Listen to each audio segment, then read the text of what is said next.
Chapter 1. The Raid That Changed Everything.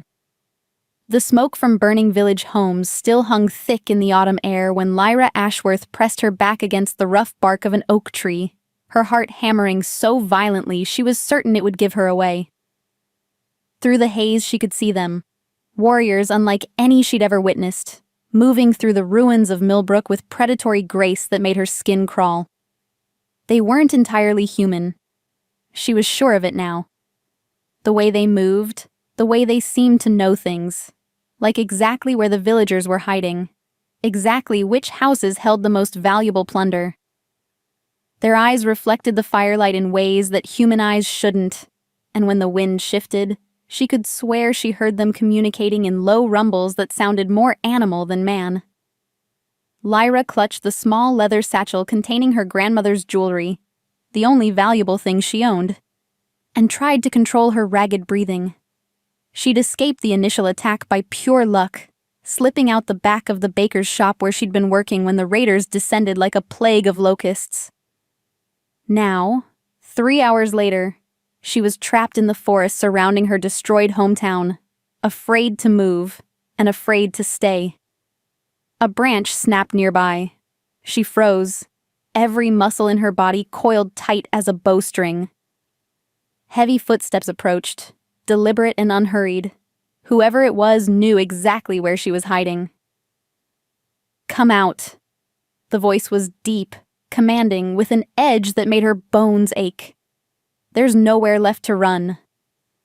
Lyra squeezed her eyes shut, willing herself to become invisible. But the footsteps stopped just on the other side of her tree, and she could feel a presence there. Something dark and overwhelming that made the air itself feel heavier. "I can smell your fear," the voice continued, and now she could hear the subtle growl beneath the words. "It's intoxicating." Her eyes snapped open. Slowly, she turned her head to peer around the trunk. The man standing 5 feet away from her was the most beautiful and terrifying thing she'd ever seen. Tall and broad-shouldered, with dark hair that looked like he'd been running his hands through it, and clothes that had once been fine but were now torn and blood-stained. But it was his eyes that made her stomach drop. Pale amber, almost golden, and looking at her with an intensity that felt like being studied by a predator. "There you are," he said softly, and smiled. The expression should have been charming. Instead, it revealed teeth that were slightly too sharp, and Lyra felt her knees go weak. She bolted. It was stupid. She knew it even as her legs carried her deeper into the forest, branches tearing at her skirts and hair. Behind her, she heard a sound that might have been laughter, low and dark and completely unhurried. He wasn't even chasing her. He was letting her run. The realization made her stumble, and in that moment of lost balance, the world tilted sideways. Strong arms caught her before she could hit the ground, and she found herself pressed against a chest that was far too warm, held by hands that were far too steady. "Careful," he murmured against her ear, and his breath sent shivers down her spine. "You wouldn't want to hurt yourself. Not when we have so much to discuss." "Let me go." Her voice came out as a whisper, but she forced herself to meet those unsettling golden eyes. "Please." Something shifted in his expression. Surprise, maybe, or interest. "You're not screaming." "Would it help?" "No." His grip on her arms loosened slightly, but he didn't release her. "What's your name?" She should lie. Every instinct told her to lie, to give him a false name and pray he'd lose interest. But something about the way he was looking at her, not cruel exactly, but hungry, made her think that lies would only make things worse. "Lyra," she whispered. "Lyra." He repeated it like he was tasting wine, rolling the syllables around in his mouth. "I'm Kieran Blackthorne, and you, Lyra, are coming with me." "I'm not—" "Yes," he said firmly, and now his hands moved to cup her face, forcing her to look at him. "You are. The village is gone. Everyone you knew is dead or fled. You have nothing left here." The casual cruelty of his words hit her like a physical blow. "You did this. You and your people." "We did." No denial, no attempt to soften it. "War is ugly, little one, but it's necessary." "War?" Lyra stared at him. "What war? Millbrook was just a farming village. We had nothing worth. You had something worth everything." His thumb traced along her cheekbone, and she shivered at the contact. "You had you." Before she could ask what he meant, he was lifting her effortlessly, tossing her over his shoulder like she weighed nothing at all. She pounded against his back with her fists, but it was like hitting stone. "Put me down! You can't just—" "I can," he said simply. "I am the alpha of the Shadow Moon Pack. I have claimed you as my war prize. That makes you mine." The words sent ice through her veins. War prize? What is this, the Dark Ages? For my kind, the old ways never ended. He was walking now, carrying her deeper into the forest with that same unhurried confidence. "You'll understand soon enough." "Your kind?" She lifted her head, trying to see his face. "What are you?" "What do you think I am, Lyra?" She thought about his eyes, his teeth, the way he moved, the way he'd known exactly where she was hiding, the way he'd said he could smell her fear. The other raiders all moving with that same predatory grace. "You're not human," she whispered. "Very good." His hand settled on the back of her thigh, holding her steady, and the contact sent unwanted heat through her body. What else? Her grandmother had told her stories, old tales passed down through generations of women in her family. Stories about creatures that walked the line between man and beast, about ancient magic and curses and bonds that transcended death itself. She'd always thought they were just stories. "Werewolf," she breathed. Kieran stopped walking. Slowly, he lifted her down from his shoulder, setting her on her feet but keeping his hands on her waist. When she looked up at him, his eyes had gone completely gold, and she could swear she saw something wild and inhuman looking back at her. "Clever girl," he murmured. "Yes, I'm a werewolf. And now that you know what I am, you understand why running is pointless." She did understand. If he really was what she thought he was, he could track her anywhere, catch her no matter how far she ran. She was completely at his mercy. But instead of the despair she expected to feel, something else stirred in her chest. Something that felt almost like relief? As if some part of her had been waiting her whole life for the world to finally make sense. "What do you want with me?" she asked quietly. Kieran's hands tightened on her waist, and for a moment she thought she saw something almost vulnerable flicker across his face. "That," he said, "is complicated." Chapter 2. The Alpha's Burden. The Shadow Moon camp was nothing like what Lyra had expected. She'd imagined something primitive. Crude shelters, perhaps, or caves filled with barely civilized creatures. Instead, she found herself in what looked like a small, well-organized town hidden deep in the ancient forest. Sturdy wooden buildings lined neat paths, smoke rose from multiple chimneys, and people moved about their business with the comfortable efficiency of a community that had existed for generations. People who all stopped what they were doing to stare at her as Kieran carried her through their midst. Alpha. A woman with steel gray hair and knowing eyes stepped into their path. She was older, maybe 60, but she carried herself with the kind of authority that made Lyra instinctively straighten. "What have you brought us?" "My war prize, Elena." Kieran's voice was carefully neutral, but Lyra felt the tension in his body where she was pressed against his chest. "See that quarters are prepared for her." Elena's sharp gaze flicked to Lyra, and she felt like she was being dissected. "She's human." "Obviously. Kieran." The older woman's voice carried a warning. You know what the council will say. The council answers to me. Kieran cut her off. Not the other way around. Elena held his gaze for a long moment, then stepped aside. But as they passed, Lyra heard her mutter something under her breath that sounded distinctly like a curse. Kieran carried her to a building that was larger than the others, its windows glowing warm with candlelight.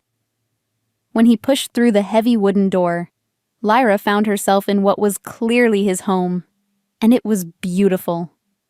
Rich tapestries covered the walls, a fire crackled in a massive stone fireplace, and everything from the furniture to the rugs spoke of wealth and good taste.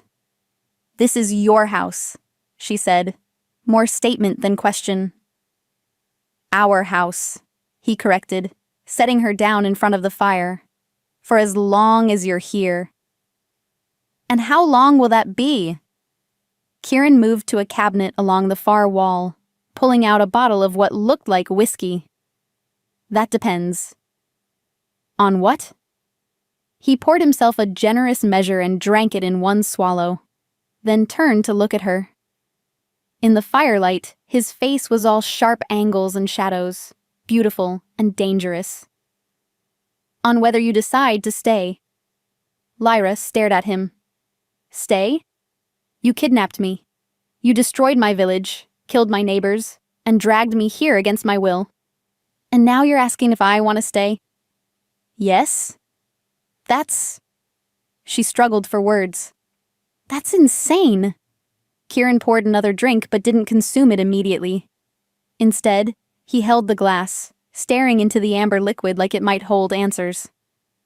Lyra, he said quietly, what do you know about werewolf mating bonds?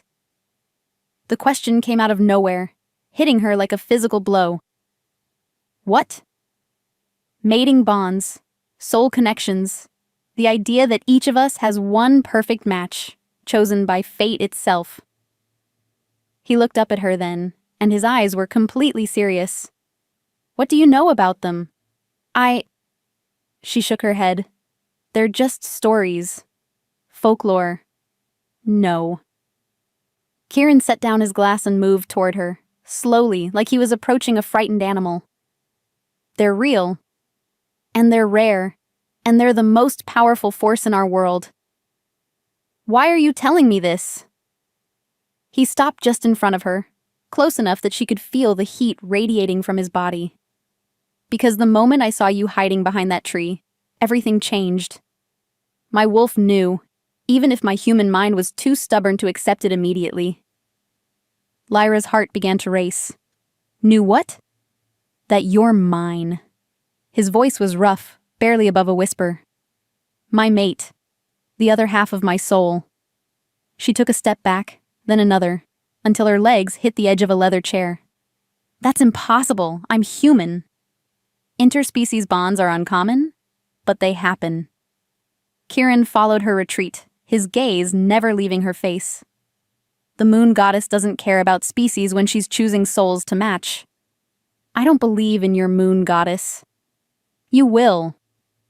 The certainty in his voice made her shiver. Even if what you're saying is true, it doesn't excuse what you did. You can't just burn down someone's life and then claim it was fate. Something dark crossed Kieran's face. You're right. What we did to your village was monstrous. But Lyra... He reached out slowly, giving her time to pull away. And when she didn't, he cupped her cheek with one large hand. We were dying. What? My pack. We've been under a curse for over a century. Every generation, our numbers grow smaller. Our children are born weaker, if they're born at all. Our wolves are... fading. His thumb stroked across her cheekbone, and she felt an unwelcome flutter of heat in her stomach. We needed something to break the curse. And you thought destroying innocent lives would help? We thought taking human mates might help, he corrected, bringing new blood into the pack, new strength. It was desperation, Lyra. The last throw of the dice before we accepted extinction. She stared up at him, trying to process what he was telling her. So you raided my village looking for... what? Breeding stock? Kieran's jaw tightened. That was the plan, yes. How romantic, she said bitterly. But that was before I found you. His other hand came up to frame her face, and now he was looking at her with an intensity that made her knees weak. Before I realized what you were to me. What am I to you? The question slipped out before she could stop it. Everything. The word was barely a breath, the answer to prayers I didn't know I was making. For a moment, they just stood there, frozen in place, staring at each other. Lyra could feel something building between them, some kind of energy or connection that made the air itself seem to hum. It should have been terrifying. Instead, it felt like coming home. Then reality crashed back in. No. She pulled away from his touch, wrapping her arms around herself. I won't do this. I won't be your consolation prize or your magical solution or your... You're not a consolation prize, Kieran said firmly. You're the most important thing that's ever happened to me. You don't even know me. I know enough. He moved closer again, and this time when she backed away, he didn't follow. I know you're brave. You didn't scream when you realized what I was. I know you're loyal. You could have run when the attack started, but you stayed to help at the bakery until the last possible moment. I know you're strong. You're still fighting, even though you're terrified. How could you possibly... I asked around, he said simply. Before I found you in the forest. Your neighbors spoke highly of you, even as they were fleeing for their lives. The casual way he mentioned her neighbor's terror made anger flare hot in her chest. And then you killed them. No! Kieran's voice was sharp. I don't kill innocents, Lyra. Neither do my wolves. Everyone who wanted to leave was allowed to leave. But the fires were controlled burns, property damage, not mass murder. He ran a hand through his dark hair, and she could see the exhaustion in every line of his body. I know how it looked. I know what you must think of me. But I swear to you on my mother's grave, no innocents died today. Lyra studied his face, searching for deception. She found none, but that didn't make her feel much better. Even if that's true, she said quietly, you still destroyed my life, my home, my job, everything I knew, gone. Yes, Kieran said simply. I did. And you expect me to just forgive that because of some mystical mating bond I never asked for? No. He moved to the fireplace, bracing one hand against the mantel and staring into the flames. I don't expect your forgiveness. I probably don't deserve it. But Lyra, I need you to understand. This bond, this connection between us, it goes both ways. What do you mean? Kieran turned to look at her, and for the first time since she'd met him, he looked vulnerable. I mean, you feel it too. This pull between us. This sense that something has fundamentally shifted in the world. She wanted to deny it. She opened her mouth to tell him he was wrong, that she felt nothing but fear and anger and confusion. But the words wouldn't come, because he was right. From the moment she'd seen him in the forest, something had changed. Some part of her that had been dormant her entire life had suddenly awakened, and it was reaching toward him with a hunger that terrified her. I don't want to feel it, she whispered. I know. Kieran's voice was gentle now, understanding. I didn't want it either at first. Do you think I wanted to discover that my mate was human? That the woman fate chose for me was from the very people I'd just conquered? Yes. He closed his eyes briefly, and when he opened them again, she could see pain there. It complicates everything. Then let me go. The words came out stronger than she'd expected. If it's too complicated, if it makes things difficult, then just let me go. I'll disappear. You'll never see me again. I can't. Why not? Kieran looked at her for a long moment, and she could see him weighing his words. Because, he said finally, you're not just my mate, Lyra. According to our pack's ancient prophecies, you might be the key to breaking our curse. Chapter 3. Ancient Prophecies and Unwanted Destinies. Lyra felt the blood drain from her face. What did you just say? Kieran moved away from the fireplace, reaching for a leather-bound book on one of the shelves. The tome looked ancient, its pages yellowed with age, and its binding worn smooth by countless hands. Our pack has kept detailed records for centuries, he said, opening the book carefully, including the exact wording of the curse that was placed on us. Someone cursed you? Despite herself, Lyra found herself taking a step closer. Who? Why?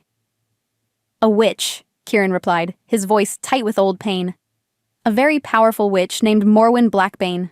She was my great-great-grandmother's sister. Your own family cursed you? It's a long story. Kieran flipped through pages covered in cramped handwriting and strange symbols. The short version is that my ancestor, Alpha Magnus Blackthorn, fell in love with a human woman. Morwen disapproved of the match. She believed it would weaken our bloodline, dilute our power. Lyra could see where this was going. Let me guess. Magnus married the human anyway. He did. And Morwen, in her fury, cursed the entire pack. Kieran found the page he was looking for and held the book out to her. Here, this is the exact wording, translated from the original Old Tongue. Lyra hesitated, then took the book.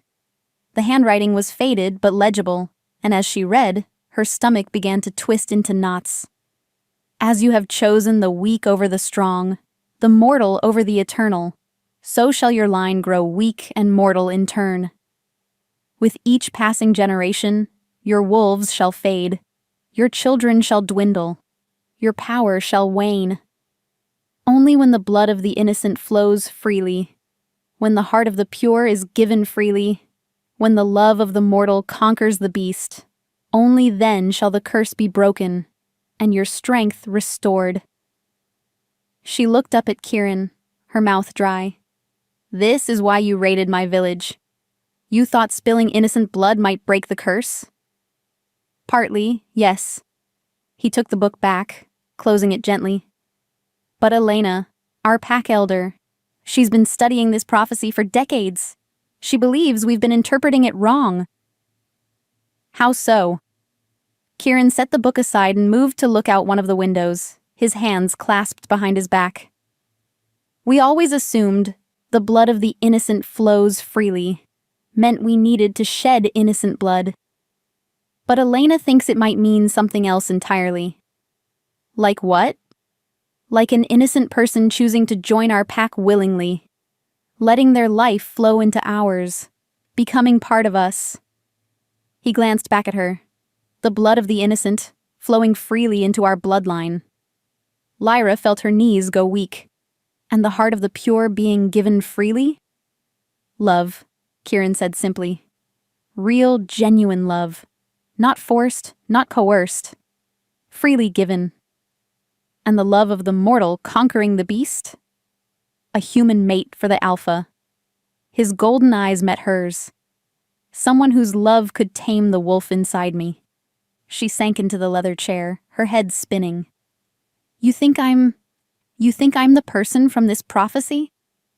I think it's possible. Kieran moved back toward her, but he kept his distance, clearly sensing her need for space. You're innocent. Anyone in your village could attest to that. You're pure of heart. I could sense it the moment I met you.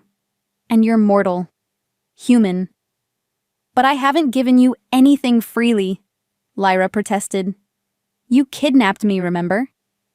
Not yet, Kieran agreed. But the night is young. The way he said it, not threatening, not demanding, just hopeful. made something flutter in her chest.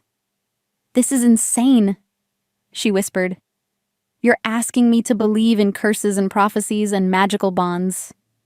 You're asking me to throw away everything I've ever known on the chance that some ancient witch's riddle might apply to me. I'm not asking you to throw anything away." Kieran knelt beside her chair, bringing himself to her eye level. "I'm asking you to consider the possibility that maybe, just maybe, everything you've ever known was preparing you for this moment." "What's that supposed to mean?" "Tell me about your grandmother," he said quietly. The request caught her off guard. "What?" "Your grandmother. The one whose jewelry you were carrying when I found you. Tell me about her." Lyra's hand instinctively went to the small satchel at her waist. "How did you—" "I can smell the old magic on it," Kieran explained. "Very faint, but it's there. Your grandmother was special, wasn't she?" Despite herself, Lyra found herself nodding. People called her a wise woman. Said she knew things. When storms were coming, when babies would be born, when someone was going to die. She always knew exactly which herbs to use for healing. Always seemed to understand things about people that she shouldn't have been able to know. "Did she ever tell you stories? About the old days, the old ways?" "All the time." Lyra's voice grew softer as memories flooded back. Stories about creatures that lived in the deep forest. About magic that ran in bloodlines. About women who could see the future in dreams, and men who could take the shapes of beasts. "And you believed these stories?" "When I was little, yes. But then I grew up and you told yourself they were just fairy tales," Kieran finished. "But deep down you never really stopped believing, did you?" She stared at him, unnerved by how easily he seemed to read her. "How could you possibly know that?" "Because you weren't truly surprised when you realized what I was," he said gently. "Frightened, yes, but not surprised. Part of you was almost relieved." Lyra's breath caught. He was right, and that terrified her more than anything else that had happened today. "That doesn't mean anything," she said weakly. "Doesn't it?" Kieran shifted closer and she could feel the warmth radiating from his body. "Lyra, what if your grandmother's stories were true? What if she was preparing you for this your entire life?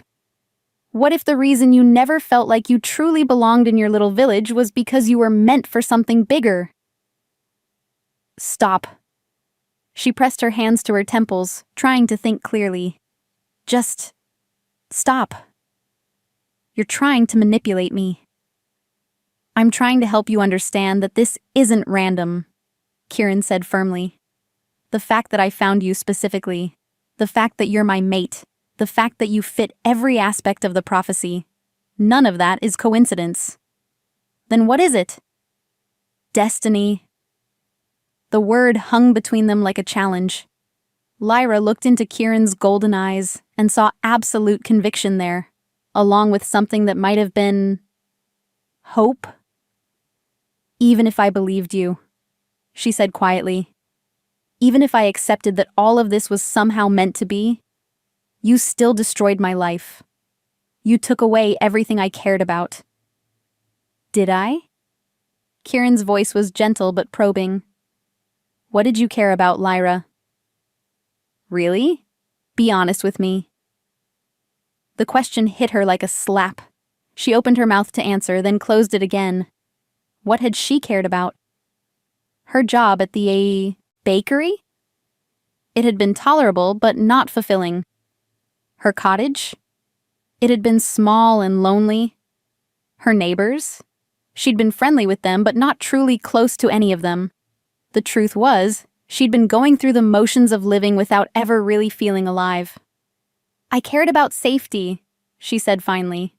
"About stability. About knowing what each day would bring." "And were you happy?" Another question that cut too deep. "Happiness is a luxury most people can't afford." "That's not an answer." Lyra stood up abruptly, moving away from him. Fine. Number I wasn't happy. I was lonely and bored and felt like I was slowly suffocating. But that doesn't give you the right to offer you something better?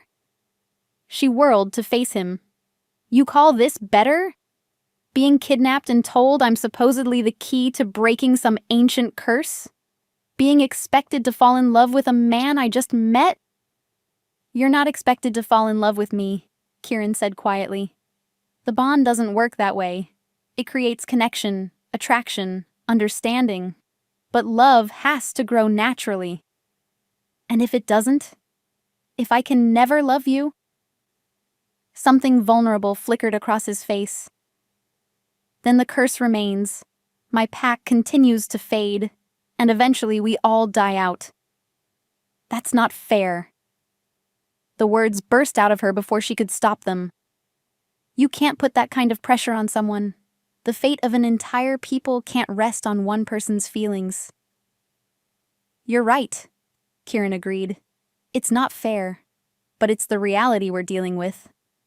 Lyra wrapped her arms around herself, feeling suddenly cold despite the warmth from the fireplace.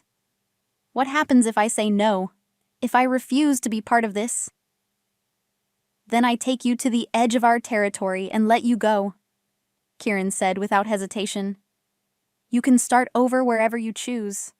I'll even give you gold enough to live comfortably for several years. She blinked at him in surprise. You'd really do that? The prophecy is clear. The heart must be given freely.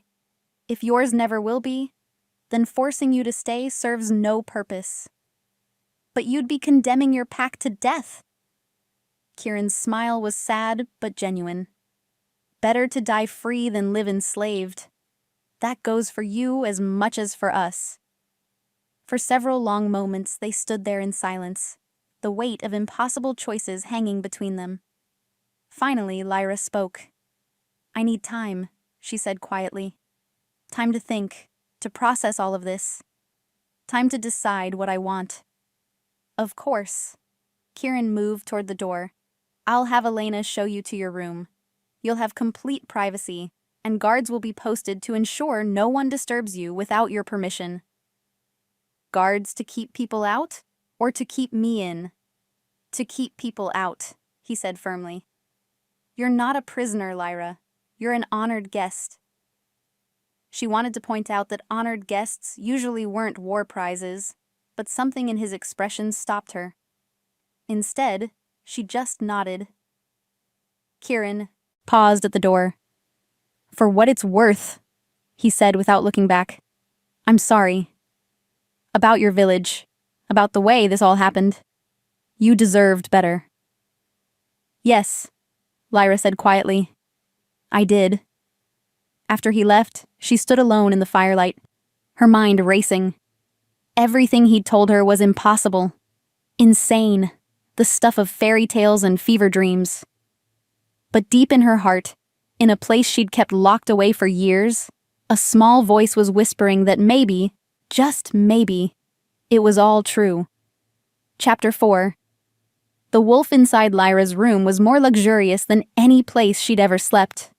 The bed was enormous, piled high with soft furs and silk pillows, and a fire crackled merrily in a smaller fireplace set into one wall. Rich tapestries depicted forest scenes and running wolves, and the windows looked out over the moonlit camp below. It should have been comforting. Instead, she found herself pacing restlessly, her mind churning with everything Kieran had told her.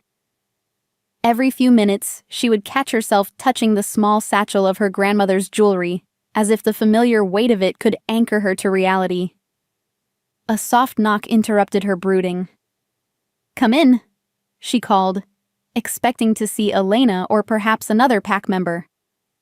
Instead, Kieran stepped into the room, and Lyra's breath caught. He'd changed clothes, trading his torn and blood-stained garments for simple dark pants and a white shirt that was unlaced at the throat. His dark hair was damp, as if he'd just bathed, and in the firelight he looked almost normal, human, if it weren't for his eyes, which still held that predatory golden gleam. I brought you something to eat, he said, indicating the tray he carried. I thought you might be hungry. Lyra realized she was starving. She hadn't eaten since breakfast, and that felt like a lifetime ago. But accepting food from him felt too much like accepting his hospitality, his care.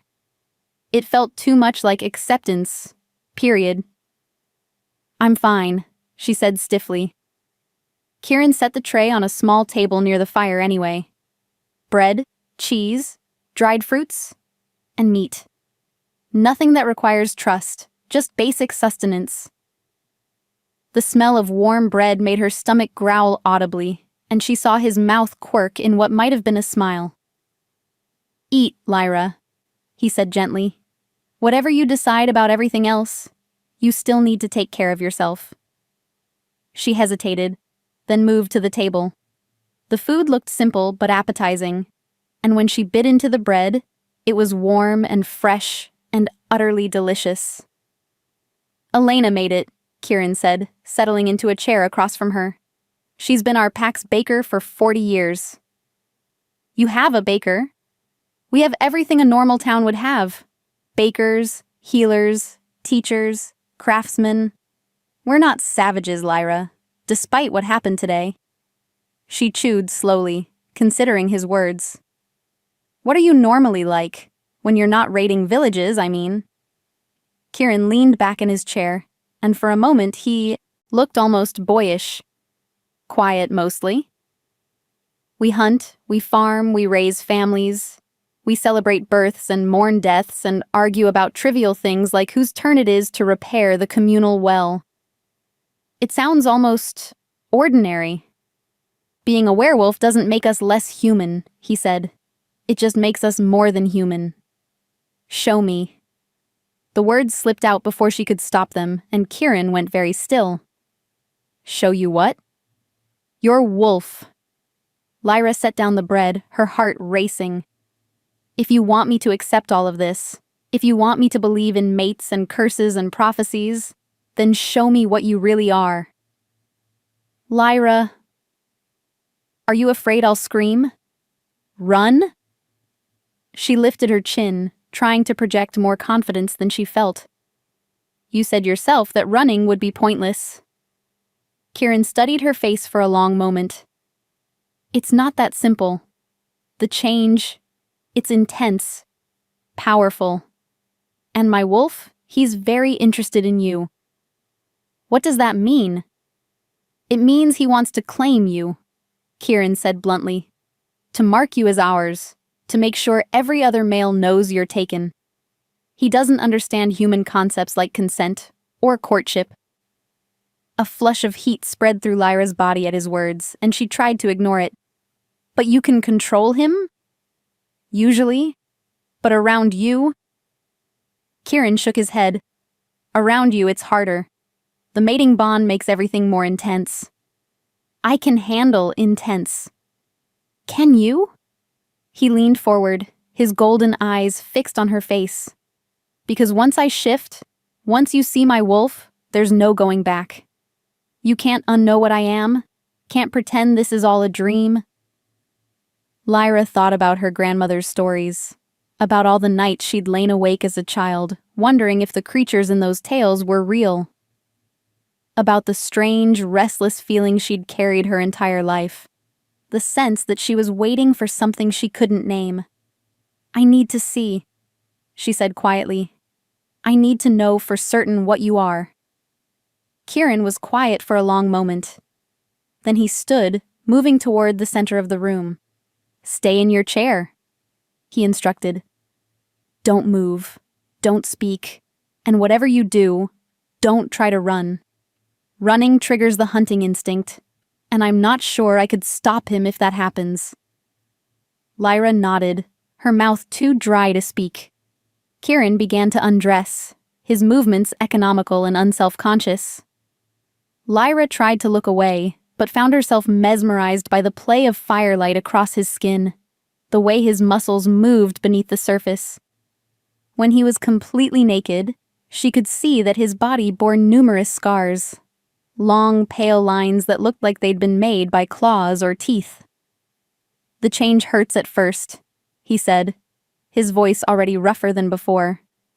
But after a century of practice, it's become manageable.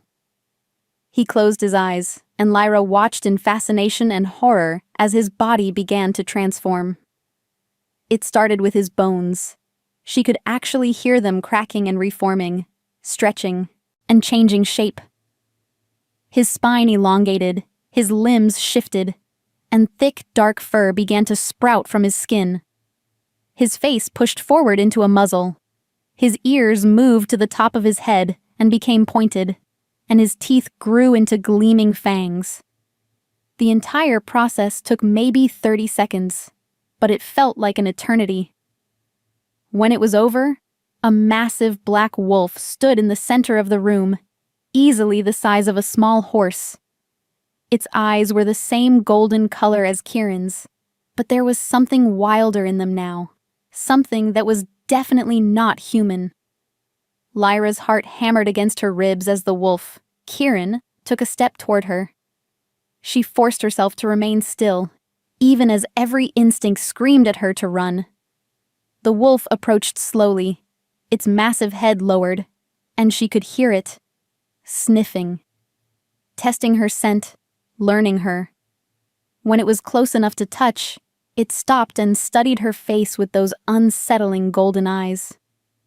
Then, slowly, carefully, it lowered its great head and rested it on her lap. The gesture was so unexpectedly gentle that tears sprang to Lyra's eyes. She reached out with trembling fingers and touched the wolf's fur. It was incredibly soft, thick and warm. The wolf made a low sound in its throat, almost like a purr, and she felt some of the tension leave her body. "You're beautiful," she whispered, and the wolf's ears pricked forward at the sound of her voice. For several minutes, they stayed like that, woman and wolf, connected by something neither of them fully understood. Then the wolf stepped back, and the transformation began again in reverse. Bones cracked and reformed, fur receded, and within moments Kieran was standing before her again, human and naked, and breathing hard. "Well?" he asked, his voice hoarse. Lyra stared at him, her mind reeling. She'd just watched a man become a wolf, and then become a man again. She'd touched something that shouldn't exist, felt the reality of magic beneath her fingers. "It's real," she said numbly. "It's all real." Kieran moved to where he'd left his clothes, pulling on his pants with quick, efficient movements. "Are you all right?" "I don't know." She looked up at him, this man who was also a wolf, this stranger who claimed to be her destined mate. "I don't know anything anymore." "That's understandable." Kieran pulled on his shirt but left it unlaced and came to kneel beside her chair. "You've had a lot to process today." "The curse," Lyra said suddenly. "Is it real too? The prophecy? As real as what you just witnessed?" She thought about the wolves she'd seen during the raid, the way they'd moved with intelligence and purpose. "How many of you are there?" "In our pack? Maybe 300, total, but we're spread across a large territory." Kieran's expression grew somber. "And our numbers are dwindling. 20 years ago, we were twice that size. Children are rare. And those who are born..." He shook his head. "Many don't survive their first transformation. Those who do are often weak, unable to hold their wolf form for long." Lyra felt a pang of sympathy she didn't want to feel. "That's horrible." "It is, and it's getting worse with each generation." Kieran reached out slowly, giving her time to pull away, and when she didn't, he covered her hand with his. "You felt it, didn't you? When my wolf was close to you." "Felt what?" "The connection, the rightness of it." She had felt something, a sense of peace, of safety, of something clicking into place. But admitting that felt too dangerous.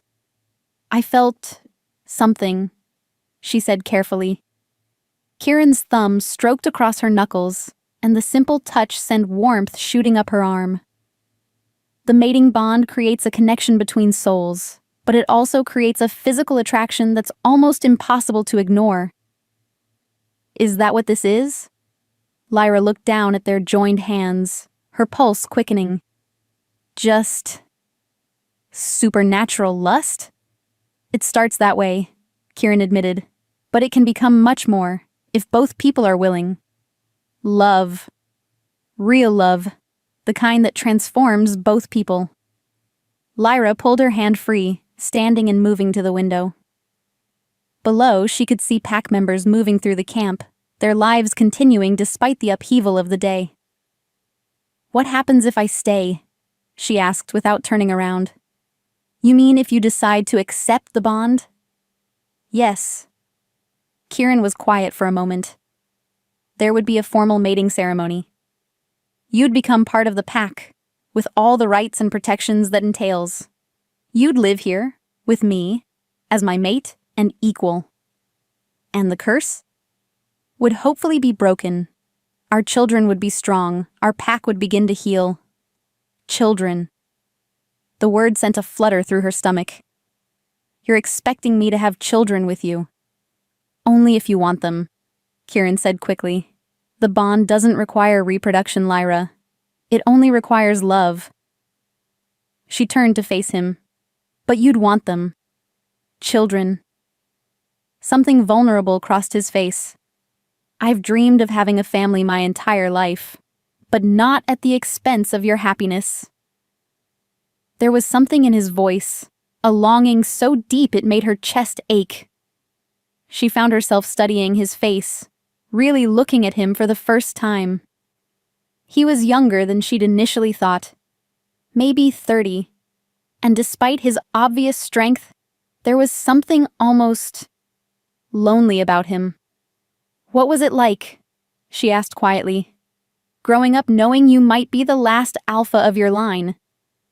Terrifying, he said without hesitation. Every day wondering if today would be the day we lost another pack member. Every night dreaming of ways to break the curse, and waking up knowing none of them would work. Is that why you've never taken a mate before? Because you were afraid? Kieran's smile was rueful. Partly. And partly because I never met anyone who made my wolf sit up and take notice.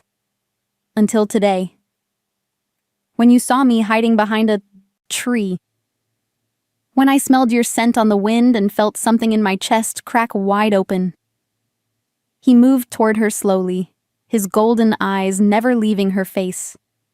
When I realized that everything I'd been waiting for was standing right in front of me. Lyra's breath caught as he stopped just inches away from her. This close, she could feel the heat radiating from his body, could smell his scent, something wild and clean, like pine forests and mountain streams. Kieran, I know this is overwhelming, he said softly. I know it's too much, too fast. But Lyra, I need you to know, whatever you decide, wherever you go, you'll always be safe. I'll make sure of it. Even if I leave? Even then. The sincerity in his voice made her throat tight. Why?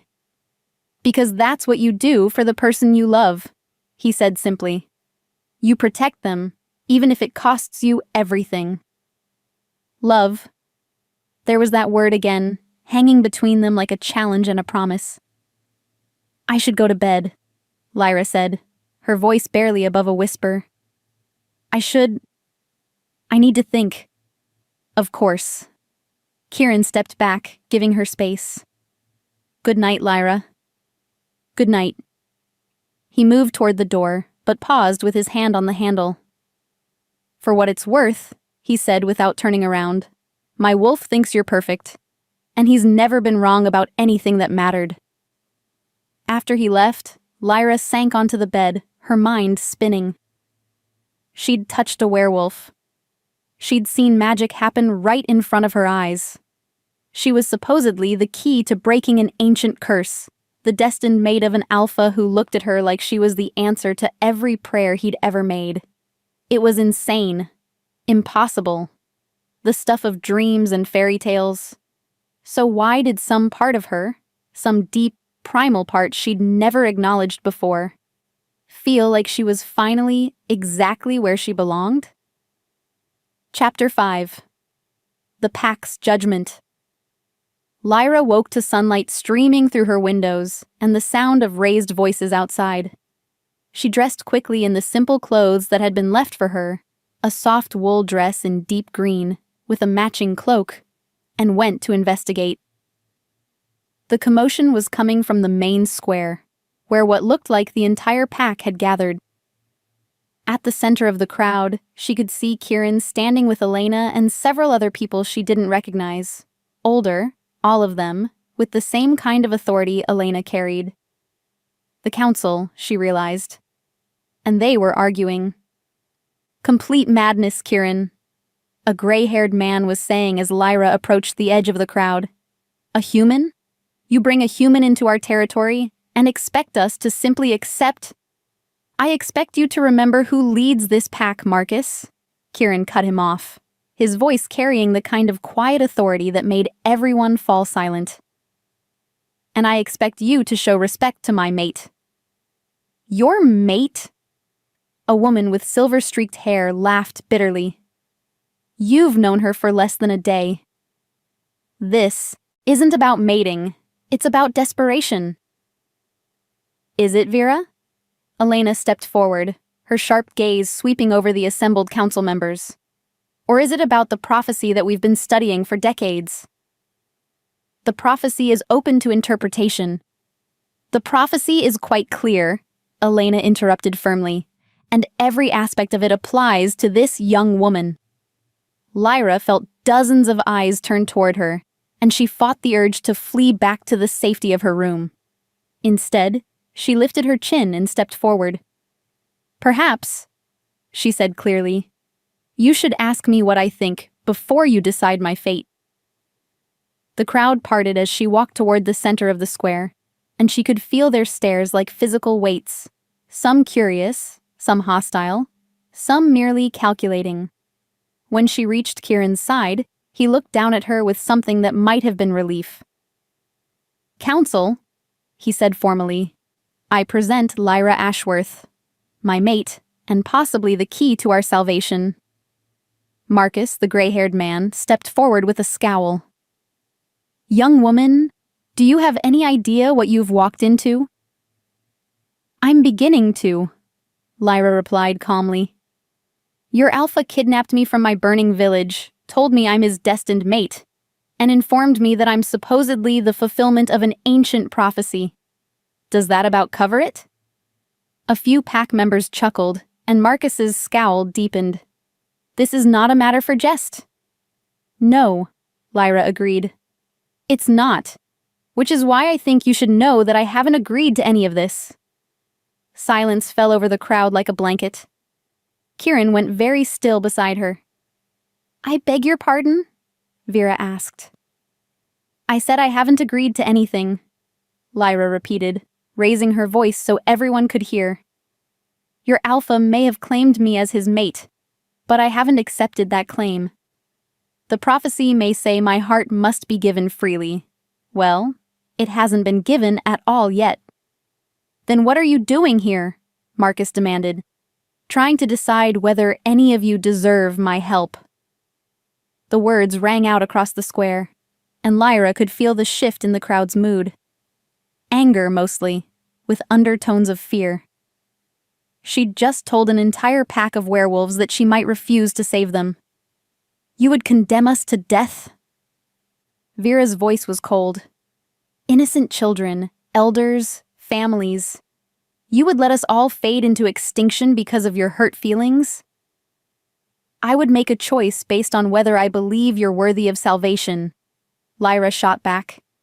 Because from where I stand, you look like a pack of raiders and murderers who destroy innocent lives when it suits your purposes. We did what we had to do, Marcus snarled, taking a step toward her. Our children are dying. So were mine, Lyra said quietly, and the simple statement hit like a physical blow. The children in my village, the families you terrorized, the lives you destroyed, they mattered too. That's enough. Kieran's voice cut through the tension like a blade. Marcus, step back, now. Kieran, I said step back. There was something in Kieran's tone that made the hair on Lyra's arms stand up, something that reminded her very clearly that he was the alpha here. Marcus took several steps backward, his head lowered in submission. Kieran turned to address the crowd. My mate speaks the truth. We have done terrible things in our desperation, and those actions have consequences. If she chooses not to help us, we'll face those consequences with honor. But Alpha? But nothing! Kieran's golden eyes swept over the assembled pack members. We are werewolves, not monsters. We do not force unwilling women into bonds they don't want. We do not coerce love from those who would give it freely if they were treated with respect. Elena stepped forward. The girl is right to be cautious, she said, her weathered voice carrying clearly across the square. We have not exactly presented ourselves as worthy of her help. What are you suggesting? Vera asked. I'm suggesting we show her who we really are, Elena replied. Not the desperate raiders she first met, but the people we've always been beneath the fear. And how exactly do we do that? Marcus muttered. Elena's eyes found Lyra's. We let her see our daily lives, our families, our children, our traditions. We let her understand what she would be saving and what she would be gaining if she chose to stay. And if she still refuses? Vera pressed. Then we honor her choice, Kieran said firmly, and we face the future knowing we acted with dignity. Lyra studied the faces around her, seeing fear and anger and desperate hope in equal measure. These people were terrified, not just of dying, but of losing everything they'd ever known. Their children, their way of life, their very identity as a pack. I'll stay, she said quietly, and the words seemed to echo in the sudden silence. For 1 week. I'll learn about your people, your culture, your lives. At the end of that week, I'll make my decision. And if you decide to leave? Marcus asked. Lyra looked at Kieran, seeing something vulnerable flicker across his face. Then I leave, and you'll never see me again. The crowd began to disperse, pack members talking in low, urgent voices as they returned to their daily tasks. Within minutes, only Lyra, Kieran, Elena, and the other council members remained in the square. That was well done, Elena said to Lyra with approval. You have a spine of steel. I have a week to decide the fate of an entire people, Lyra replied. I'd better have a spine of steel. Marcus shook his head. A week isn't long enough to truly understand us. Then you'd better make sure it counts, Lyra told him. As the council members drifted away, Elena approached Lyra with a small smile. Would you like to see the pack's children? They're having lessons this morning. Lyra felt her heart clench. Are there many? Not as many as there should be, Elena said sadly, but the ones we have are precious beyond words. Yes, Lyra said quietly. I'd like to meet them. Kieran fell into step beside them as Elena led the way toward a large building near the center of the camp. Thank you, he said quietly to Lyra, for giving us a chance. Don't thank me yet, she replied. I haven't decided anything. I know, but you could have said no immediately and you didn't. That means something. Lyra glanced at him sideways. What if I do say no? At the end of the week. Kieran was quiet for a long moment. Then I'll take you wherever you want to go, give you enough gold to start over, and spend the rest of my life wondering what I could have done differently. And your pack? Will understand that some things can't be forced, even if it means they all die. even then. Kieran stopped walking, turning to face her. Lyra, I want you to stay more than I've ever wanted anything in my life. But I want you to choose me. Choose us. Not because you feel obligated, not because you pity us, but because you genuinely want to be here.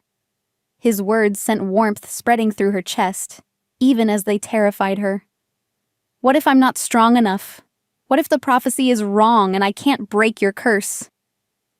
Then at least we'll have tried, Kieran said simply, and I'll have had a week with my mate. The way he said it, so matter of fact, so accepting, made her throat tight with emotion. You really believe that's what I am, don't you? Your mate. I know it, he corrected gently. The same way you know the sun will rise tomorrow, or that water flows downhill. It's not a belief, it's a fundamental truth. Before Lyra could respond, Elena called out from ahead. Are you two coming? The children are waiting. They caught up quickly, and Elena led them into the building, which turned out to be a school. Inside, maybe 20 children ranging in age from about 5 to 15 sat in a circle on the floor, listening as a young woman read from a book of stories. The moment Kieran entered, every child's face lit up. Alpha! A little girl with dark curls scrambled to her feet. Did you bring us something from the raid? Mira, the teacher scolded gently. What have we said about interrupting? But Kieran was already kneeling to the girl's level, his stern expression melting into something soft and warm. I brought someone for you to meet, he said, gesturing for Lyra to come closer. This is Lyra. She's going to be staying with us for a while. Mira studied Lyra with the frank curiosity of childhood. Are you going to be our new alpha female? That's not decided yet, Lyra managed. She smells like flowers, announced a boy of maybe 8. And something else. Something familiar. Elena and Kieran exchanged a look. What do you mean, familiar? Elena asked. The boy shrugged. Like home, I guess. Like pack. Lyra felt her breath catch. If even the children could sense something different about her. Would you like to stay for lessons? The teacher asked. We're studying the old stories today. What kind of old stories? Lyra asked. Stories about the time before the curse, Mira piped up. When our pack was strong and our numbers were many. Stories about the prophecy too, added another child. About the woman who will save us all. Lyra felt heat rise in her cheeks as 20 pairs of young eyes turned toward her with unmistakable hope. These children had grown up knowing their pack was dying, knowing they might be the last generation. And now they were looking at her like she might be their salvation. The weight of their expectations was crushing.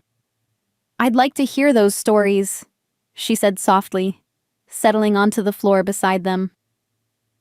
As the teacher resumed reading, Lyra found herself swept into tales of a time when the Shadow Moon Pack had been one of the most powerful in the northern forests. Stories of great hunts and fierce battles, of alphas who could lead hundreds of wolves into war, of children born strong and healthy and numerous. And then, inevitably, came the darker stories. The curse, the slow decline, the gradual fading of their strength. The children listened with rapt attention, even though they'd clearly heard these tales many times before. But the prophecy says it won't always be this way, Mira said when the teacher finished. It says a woman will come who can make us strong again. That's right, the teacher agreed gently. Someone pure of heart and innocent of spirit, who will give her love freely to the Alpha. And then we'll have lots of babies again? Asked the 8-year-old boy. And our wolves will be strong? And we won't have to be afraid anymore? The chorus of young voices was almost too much to bear. Lyra looked around at their faces. So young, so hopeful, so desperate for a future that had been denied to them. and felt something crack open in her chest. These weren't the children of monsters. They were just children, caught up in circumstances beyond their control, clinging to hope in the face of extinction. "Tell me about your families," she said quietly. "Tell me about your parents, your grandparents. What are they like when they're not at war?" And so they did. For the next hour, Lyra listened as the children shared stories of parents who sang lullabies, and grandparents who carved toys, and aunts who told jokes, and uncles who taught them to track rabbits in the snow. She heard about festivals and celebrations, about pack traditions that went back centuries, about a community that took care of its own and valued loyalty above all else. They sounded normal, human even, just people trying to live their lives and raise their children in the shadow of an impossible curse. When the lesson ended, the children scattered to their various activities, but Mira lingered behind. "Are you really going to save us?" she asked quietly, her dark eyes serious beyond her years. Lyra knelt to the little girl's level. "I don't know yet," she said honestly. "I'm still learning about your people." "My mama says you're the alpha's mate," Mira continued. "She says that means you're supposed to love him."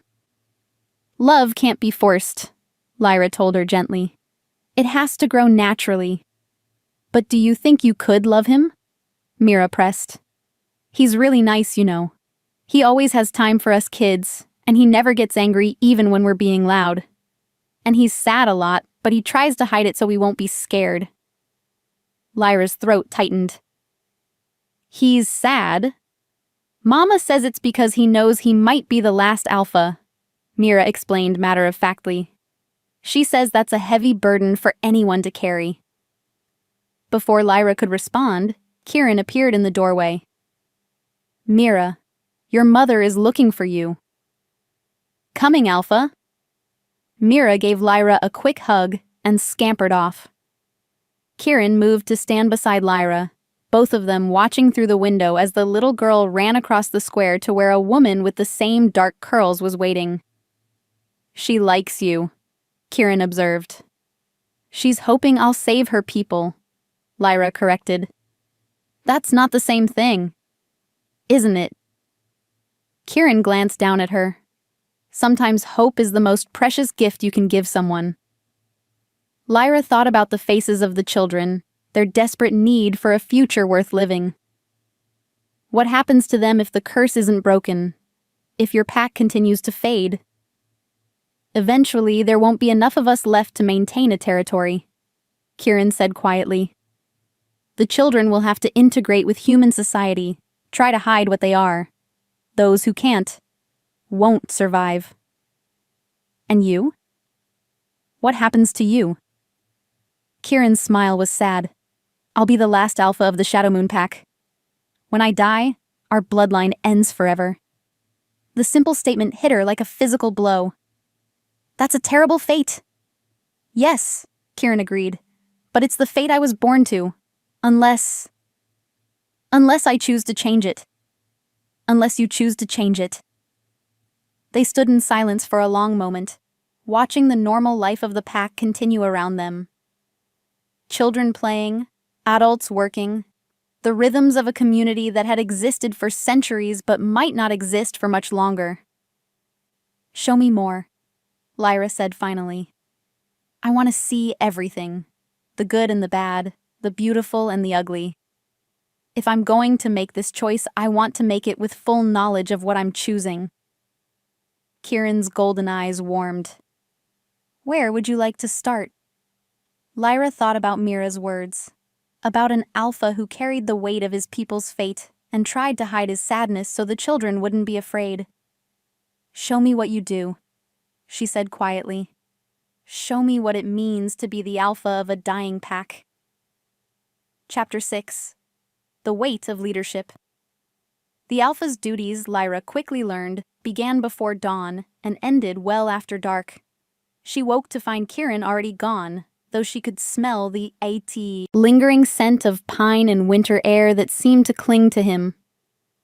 A note on her bedside table, written in bold, masculine handwriting, simply said, "Meet me at the main hall when you're ready. Today you see what leadership really means." K. After dressing and eating a quick breakfast, Lyra made her way to the large building at the center of the camp. Inside, she found Kieran seated behind a massive wooden desk, papers scattered across its surface, listening intently as a middle-aged man spoke in urgent tones. The Eastern Border Patrol found tracks this morning. At least a dozen wolves, maybe more, moving through our territory without permission. Kieran's expression was grim. The Ironwood Pack? That's what we're thinking. Marcus is leading a team to investigate. Good. Tell him to report back before nightfall and remind him, no confrontation unless absolutely necessary. We can't afford a war right now. The man nodded and left, and Kieran looked up to see Lyra standing in the doorway. "Border disputes?" she asked, moving into the room. "Among other things." Kieran gestured to a chair across from his desk. "The Ironwood Pack has been testing our defenses for months. They know we're weakened by the curse, and they're considering whether our territory is worth taking." Would they really attack? If they thought they could win, yes. Kieran's jaw tightened. Pack law is simple. The strong take from the weak. If we can't defend what's ours, we don't deserve to keep it. Before Lyra could respond, another pack member appeared, this one a woman with worry lines etched deep around her eyes. "Alpha, it's my son David. He tried to shift last night and... How bad?" Kieran was already standing, his alpha mask slipping to reveal genuine concern. "He's been unconscious for 6 hours. Elena is with him, but she says..." The woman's voice broke. "She says it might be like Thomas." Pain flashed across Kieran's face. "I'll come immediately." "Who's Thomas?" Lyra asked as they followed the distraught mother through the camp. "A 12-year-old who attempted his first shift 3 months ago," Kieran said quietly. "His body couldn't handle the transformation. He died." Lyra felt her stomach clench. Children die from trying to become wolves? "It's the curse," Kieran explained, his voice tight with controlled emotion. "Each generation, the connection between human and wolf becomes weaker. The transformations become more difficult, more dangerous. We've lost 4 children in the past year alone." They arrived at a small cottage where Elena was tending to a pale, unconscious boy who couldn't have been more than 13. His mother knelt beside the bed, clutching his hand and murmuring prayers under her breath.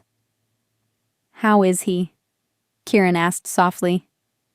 Elena's expression was grave. "His fever broke an hour ago, which is good. But his wolf... I can barely sense it. It's like it's trapped somewhere deep inside him." "Will he survive?" "I don't know." Elena met Kieran's eyes. "Even if he does, he may never be able to shift again. He'll be essentially human, living among wolves." Kieran closed his eyes briefly, and Lyra could see the weight of responsibility crushing down on him.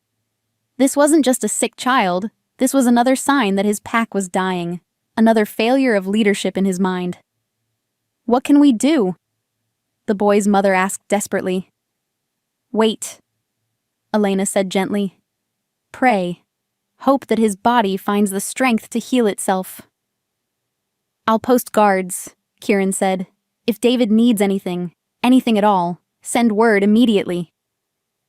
They stayed for another few minutes, Kieran offering what comfort he could to the grieving mother. But Lyra could see the helplessness in his eyes, the knowledge that for all his power as Alpha, he couldn't save his own people from the curse that was killing them. As they left the cottage, another crisis was already waiting. 2 pack members engaged in a heated argument that threatened to turn violent. "Alpha!" One of them, a burly man with graying hair, stepped forward. "This is about the food distribution. Robert here thinks his family deserves a larger share just because his mate is pregnant. My mate needs extra nutrition, Robert shot back. The healers say a lot of things, the first man interrupted, but the rest of us are going hungry so you can have second helpings. Kieran listened to both sides, asked pointed questions, and ultimately made a decision that left neither party completely happy, but both willing to accept. The pregnant woman would receive additional food, but it would come from the communal stores rather than other families' shares. Is it always like this? Lyra asked as they walked away from the now resolved dispute. The leadership duties? Yes. Kieran's smile was rueful. Alpha doesn't just mean strongest fighter. It means being responsible for every aspect of pack life. Disputes, resource allocation, defense, diplomacy, spiritual guidance, medical decisions. Everything. As if to prove his point, they were immediately approached by Elena, who needed his input on winter preparations, followed by the pack's headhunter, who wanted to discuss changing migration patterns of their prey animals. Lyra watched Kieran field question after question, make decision after decision, carry the weight of hundreds of lives on his shoulders with quiet competence. She began to understand what Mira had meant about him being sad, not because he was unhappy, but because the responsibility he carried was slowly crushing him. Don't you ever get a break? She asked during a brief lull between crises. Alphas don't get breaks, Kieran replied. The pack comes first, always. And what about you? What about what you need? What I need doesn't matter. That's not true. The words came out more forcefully than she'd intended. You matter, Kieran. You can't take care of everyone else if you don't take care of yourself. He looked at her with surprise, as if the concept of his own needs being important was foreign to him. When's the last time you did something just for yourself? She pressed. Something that had nothing to do with pack business. Kieran thought for a long moment. I honestly can't remember. That's what I thought. Lyra stood up from where she'd been sitting, watching him work. Come on. Where? Away from here, away from the camp, the pack, the responsibilities. Just for an hour. Lyra, I can't just leave. Yes, you can. She moved around his desk, taking his hand and tugging him to his feet. Elena managed this pack for decades before you became Alpha. She can handle things for 1 hour. But what if something happens? What if David gets worse? Or the border patrol encounters trouble, or... Then they'll deal with it, Lyra said firmly. You're not the only capable person in this pack, Kieran. You don't have to carry everything alone. For a moment, he looked like he might argue. Then something in her expression made him relent. 1 hour, he said. 1 hour, she agreed. They walked in comfortable silence through the forest surrounding the camp, following a narrow path that led deeper into the wilderness. The autumn trees were brilliant with color, reds and golds and oranges that seemed to glow in the afternoon sunlight. It's beautiful here, Lyra said softly. This territory has been in my family for 8 generations, Kieran replied. My great-great-grandfather chose this valley because it had everything a pack needs: fresh water, abundant prey, natural defenses. And now you might be the last Alpha to rule it. Yes. The word was quiet, resigned. They emerged into a small clearing where a stream bubbled over smooth stones, and Kieran settled on a fallen log beside the water. For the first time since she'd met him, he looked peaceful. The tension in his shoulders eased, and some of the weight seemed to lift from his face. This is where I come when I need to think, he said quietly, when the responsibility gets too heavy. Lyra sat beside him, close enough to feel the warmth radiating from his body. It must be lonely being Alpha. It is. Kieran picked up a smooth stone and skipped it across the surface of the stream.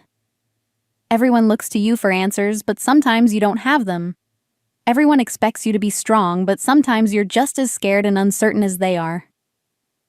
Is that how you feel now? Scared and uncertain? Terrified, he admitted with a rueful laugh. I have the mate I've dreamed of my entire life sitting beside me, and I have no idea how to convince her to stay. You don't have to convince me of anything, Lyra said softly. Just be yourself. Show me who you are when you're not being the perfect alpha. Kieran looked at her sideways. What if who I am isn't enough? What if it is? They sat in silence for a while, listening to the stream and the rustle of leaves in the breeze. Finally, Kieran spoke again. Tell me about your life, he said. Before all of this, what made you happy? Lyra considered the question. Small things, mostly. The smell of fresh bread in the morning. The way the light looked coming through the windows of the bakery. Books. I loved to read, though I never had enough money to buy many. What kind of books? Stories, mostly. Adventures, romances, tales of far-off places and impossible things. She smiled wryly. I suppose I always wanted to believe in magic, even when I told myself it wasn't real. And now? Now I'm living in one of those impossible stories. Lyra looked at him, this man who could become a wolf, who carried the fate of his people on his shoulders, who looked at her like she was the answer to every prayer he'd ever made. I'm not sure I know how to be the heroine of something this big. You're already being her, Kieran said quietly. You could have run yesterday, or refused to even consider helping us. Instead, you're here, trying to understand, giving us a chance we don't deserve. You deserve a chance at survival. Everyone does. Even after what we did to your village? Lyra was quiet for a long moment. I won't lie.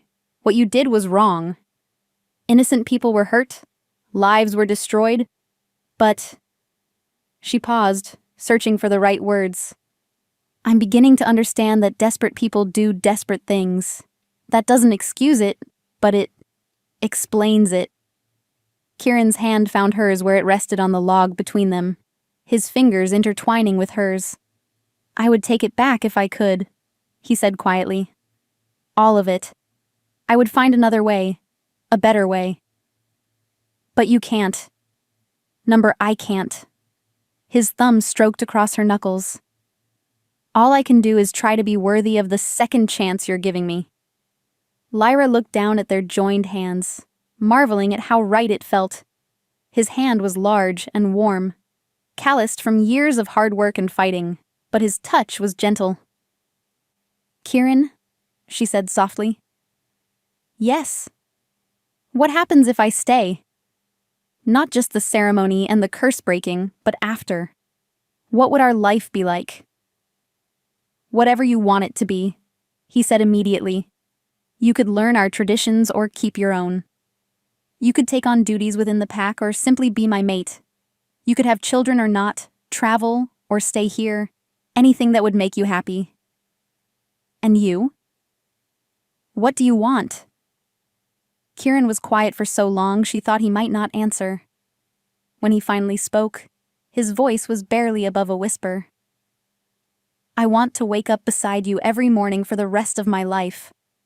I want to show you every beautiful place in our territory, teach you about our traditions, learn about yours. I want to watch you become part of our pack, see our children grow strong and healthy. I want to grow old with you, Lyra, and know that we built something good together. The longing in his voice made her chest ache. That sounds wonderful and terrifying. Why terrifying? Because I want it too, she admitted, and that scares me more than anything else that's happened. Kieran turned to face her fully, his golden eyes searching her face. Why does wanting it scare you? Because wanting something that much gives it the power to destroy you if you lose it. Lyra met his gaze steadily. Because I've never felt this way about anyone before, and I don't know how to trust it. This way? Like, she struggled to find the words. Like I've been incomplete my entire life, and I'm just now discovering what was missing. Kieran's breath caught. The mating bond. Is that what this is? Lyra asked. This feeling like I've known you forever? Like some part of me recognizes you even though we just met? That's exactly what it is. Kieran lifted their joined hands, pressing her palm flat against his chest. Can you feel it? The way your heartbeat matches mine? Lyra concentrated and realized with shock that he was right. Their hearts were beating in perfect synchronization, as if they shared a single pulse. That's impossible, she breathed. So is turning into a wolf, but you've seen me do that too. Kieran's free hand came up to cup her cheek. The mating bond connects souls, Lyra. It creates a tie that transcends the physical world. And you feel it too. From the moment I first saw you. His thumb traced along her cheekbone. Like something inside me that had been broken suddenly snapped back into place. They were sitting so close now that Lyra could see flecks of amber in his golden eyes, could feel his breath against her skin. The attraction between them was almost overwhelming, a magnetic pull that made her want to close the distance between them. Kieran, she whispered. Yes? I think I'm falling in love with you. The words hung between them like a confession and a revelation. Kieran's eyes darkened, and for a moment she thought he might kiss her. Instead, he rested his forehead against hers, their breaths mingling. I already have fallen, he said quietly. Completely, irrevocably in love with you. Even though you barely know me, I know everything that matters. His voice was rough with emotion. I know you're brave and kind and stronger than you think you are. I know you have a good heart and a fierce sense of justice. I know you make me want to be a better man, a better alpha. And I know you're carrying a burden that would break most people. But you do it without complaint because you love your pack. Lyra's voice was soft. I know you're lonely, but you hide it so others won't worry. I know you would die to protect the people you care about. Lyra? This time, when he leaned forward, she didn't pull away. Their lips met in a kiss that was gentle at first, tentative, then deeper as she responded. She could feel the power in him, carefully leashed, and the genuine emotion behind the physical attraction. When they finally broke apart, both were breathing hard. We should go back, Kieran said, though he made no move to leave. The pack will be wondering where we are. In a minute, Lyra said, not ready to return to the weight of responsibility and expectation that waited for them. Just let me have this minute. They sat together in the peaceful clearing, hands clasped, hearts beating in rhythm, and for the first time since this whole impossible situation had begun, Lyra felt something like hope. Maybe she really could have the fairy tale ending her grandmother's stories had always promised. Maybe love could conquer curses and fear and the ghosts of the past. Maybe she really had found her home, at last. Chapter 7. The Test of Trust. When they returned to the camp, it was to find the main square buzzing with tense energy. Pack members stood in small groups, talking in low, urgent voices, and Lyra could smell fear in the air, sharp and acrid.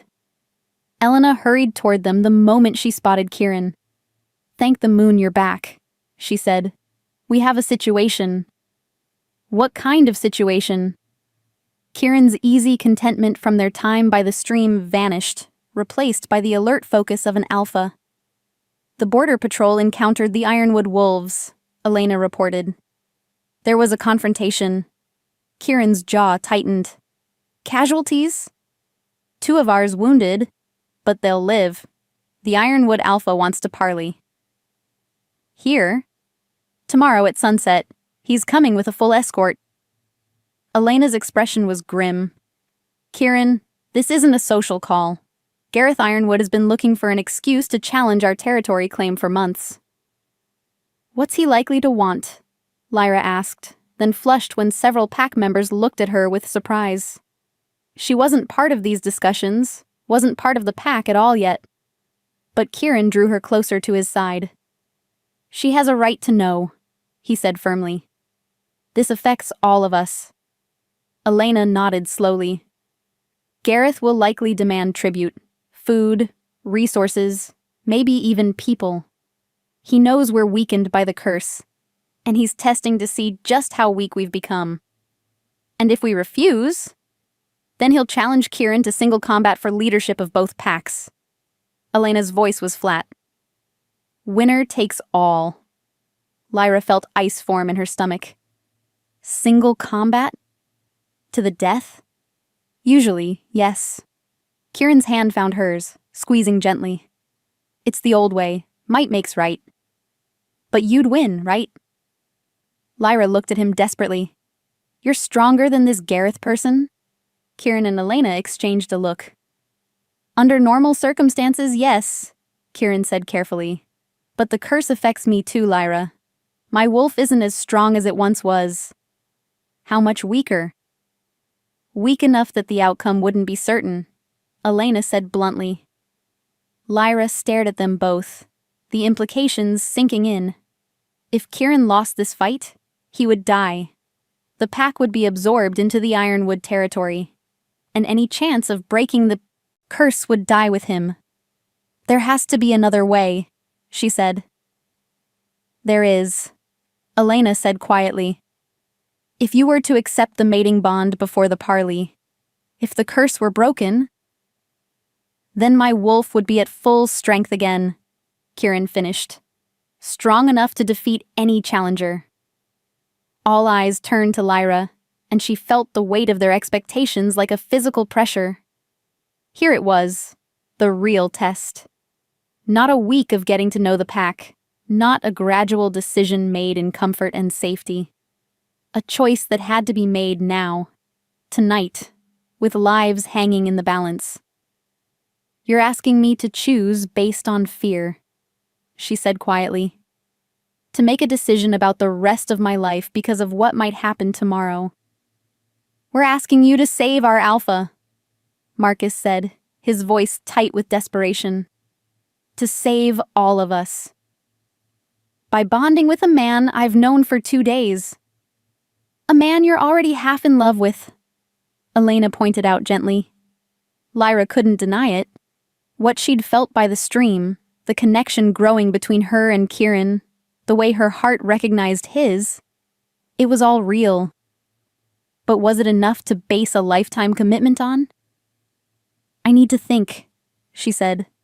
I need some time alone. Of course. Kieran's voice was understanding, but she could see the fear in his golden eyes. Take all the time you need. But they both knew she didn't have all the time she needed. She had maybe 12 hours before Gareth Ironwood arrived. 12 hours to decide whether to accept a mating bond that would tie her to Kieran for life. Lyra fled to her room, her mind racing. She sat by the window, staring out at the camp below, trying to sort through the chaos of her emotions. She was attracted to Kieran. More than attracted. The mating bond ensured that. But attraction wasn't the same as love, and even love wasn't necessarily enough for a successful lifetime partnership. What did she actually know about him? He was strong, responsible, clearly devoted to his pack.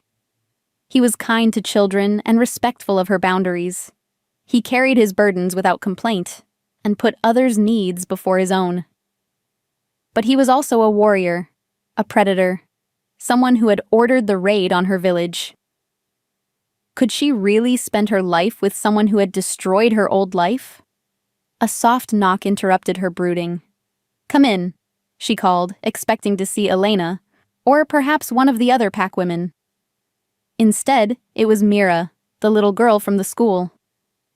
Hello, Lyra said, surprised. What are you doing here so late? Shouldn't you be asleep? I couldn't sleep, Mira said, climbing into the chair across from Lyra's. Mama says there might be a fight tomorrow. She says the alpha might get hurt. Lyra's throat tightened. Your mama shouldn't worry you with such things. I'm not worried, Mira said matter-of-factly. You're going to save him. Am I? Of course. Mira looked at her with the absolute certainty of childhood. You're his mate. Mates protect each other. Mira, it's not that simple. Why not? The little girl tilted her head. Do you love him? The direct question caught Lyra off guard. I think I might. And he loves you? Yes. Then what's the problem? Mira asked with the kind of logic that only children possessed. If you love each other, you should be together. Because love isn't always enough, Lyra said gently. Sometimes two people can love each other, but still not be right for each other. Mira considered this seriously. But you are right for each other. I can tell. How? Because when you're together, he smiles. Really smiles. Not just the pretend ones he uses when he's being the alpha. Mira swung her legs from the chair. And you smell different when he's around. I smell different. Happier, Mira said solemnly, like sunshine instead of rain clouds. Before Lyra could respond to this startling observation, another voice came from the doorway. Mira, what are you doing here? Kieran stepped into the room, his expression gentle but concerned. Your mother is looking for you? I was talking to Lyra, Mira said. She's scared. Mira, Lyra began, but the little girl was already climbing down from the chair. It's okay to be scared, Mira told her seriously. Mama says being brave doesn't mean you're not scared. It means you do the right thing, even when you are scared. Then she scampered past Kieran and disappeared down the hallway, leaving Lyra and Kieran alone. She's quite the philosopher, Lyra said weakly.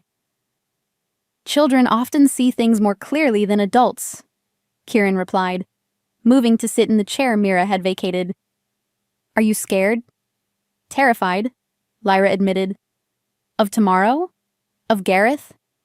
Of everything. She looked at him, this man who had turned her world upside down. Of making the wrong choice. Of ruining your life, or mine, or both. Lyra, Kieran said quietly, there's something I need to tell you. Something about the mating ceremony. Her stomach clenched. What about it? It's not just symbolic. The ritual actually creates the bond, permanently. Once it's done, we'll be connected for life. Even if you later decide you made a mistake, even if you want to leave, part of you will always be tied to me. And part of you to me? Yes.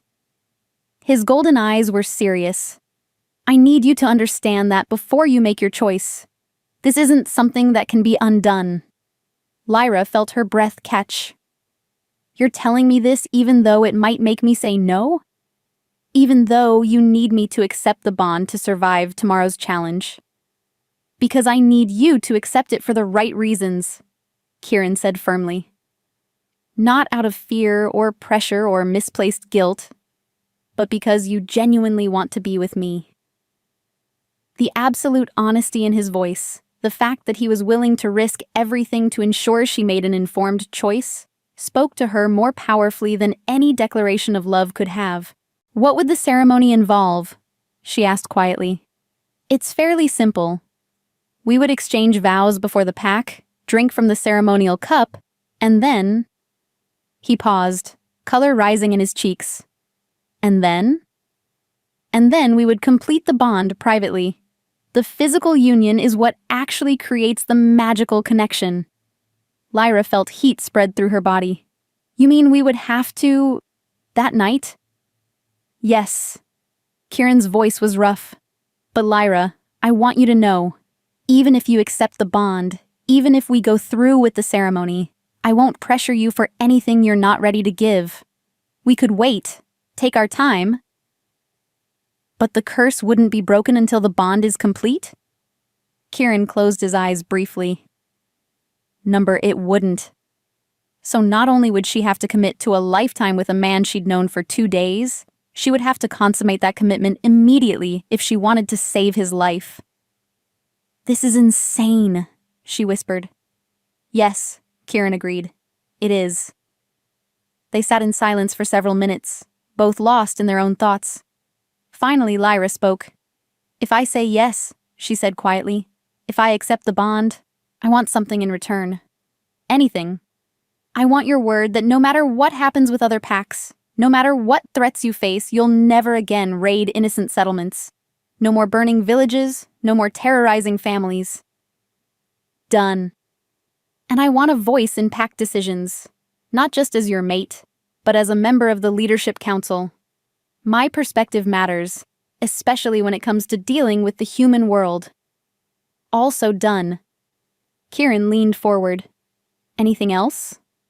"I want you to promise me that we'll build something together.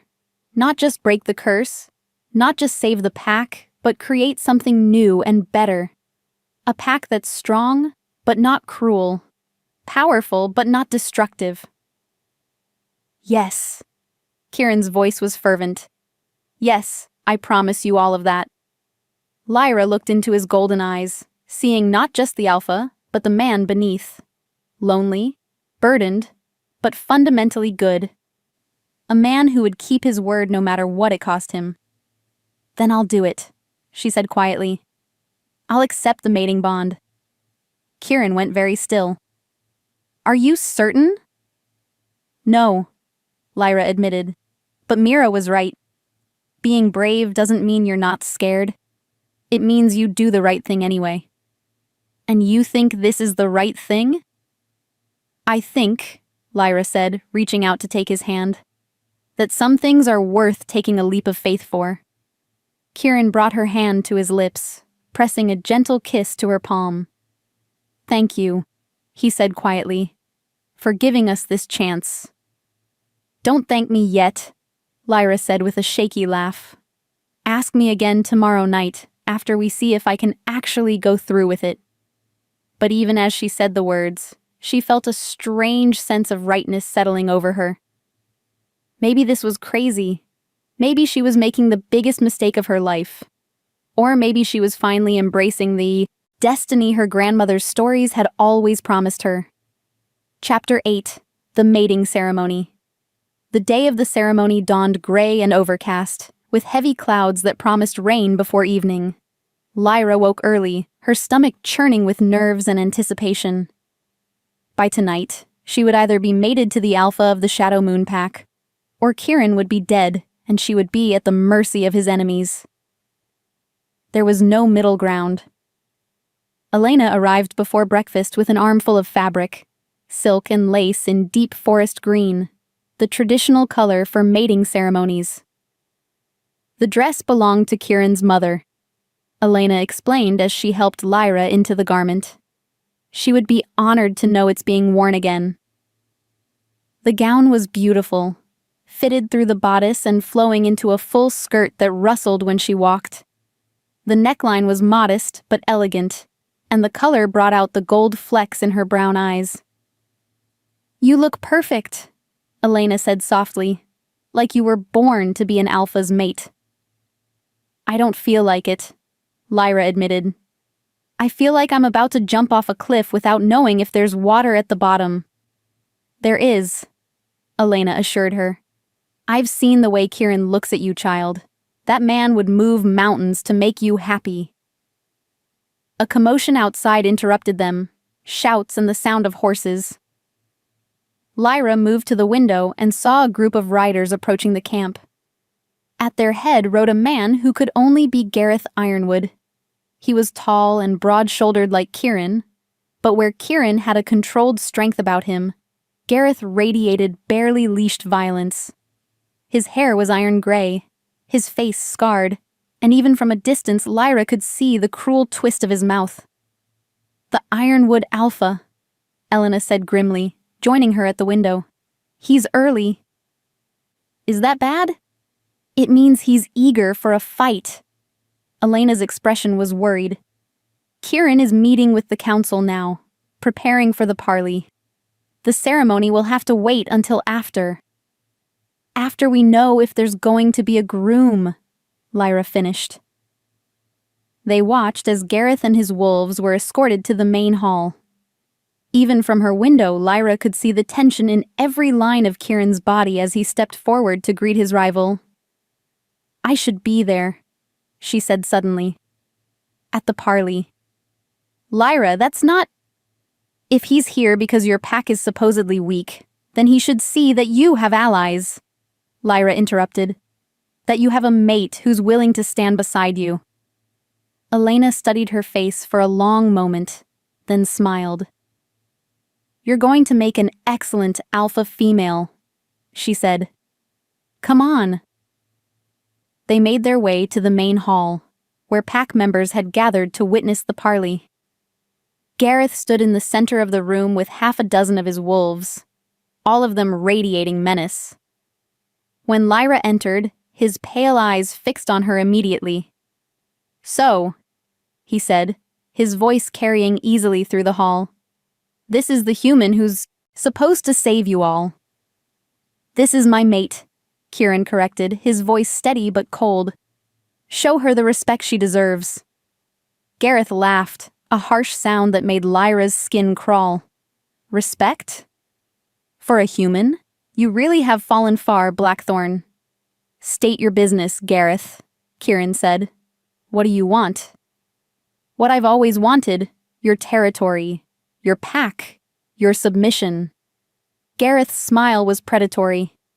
"The question is whether you're going to give it to me the easy way or the hard way." "And what would the easy way involve?" "Simple. You acknowledge me as the superior alpha and swear fealty to the Ironwood Pack. Your people become my people, your resources become my resources." Gareth's gaze flicked to Lyra. "Your mate becomes available." The temperature in the room seemed to drop 10 degrees. Kieran went very still, and Lyra could practically feel the rage radiating from him. "That's not going to happen," Kieran said, his voice deadly quiet. "Then we do this the hard way." Gareth's grin widened. "Single combat. Winner takes all." "When?" "Now." The word hit the assembled pack like a physical blow. Lyra felt her knees go weak. Now? They hadn't had the ceremony yet, hadn't completed the bond. Kieran would be fighting at half strength. "I need an hour to prepare," Kieran began. "You need nothing but your claws and your teeth," Gareth cut him off. "Unless, of course, you're too weak to fight without preparation." It was a direct challenge to Kieran's strength and courage, delivered in front of his entire pack. There was no way he could back down without losing face. "Very well," Kieran said. "Single combat it is." "No," Lyra said, stepping forward before she could stop herself. "You can't." Both alphas turned to look at her, along with every other person in the room. Lyra's heart hammered against her ribs, but she lifted her chin and met Gareth's amused gaze. "The human has something to say?" Gareth asked mockingly. "The human has a name," Lyra replied coolly. "And yes, I have something to say. By pack law, don't I have the right to witness my mate's combat as his bonded partner?" Gareth's eyes narrowed. "You're not bonded yet." "Aren't we?" Lyra moved to stand beside Kieran, taking his hand. "We exchanged vows privately last night. The public ceremony was scheduled for this evening, but the bond itself already exists." It was a lie, and a dangerous one. If Gareth called her bluff, if he demanded proof.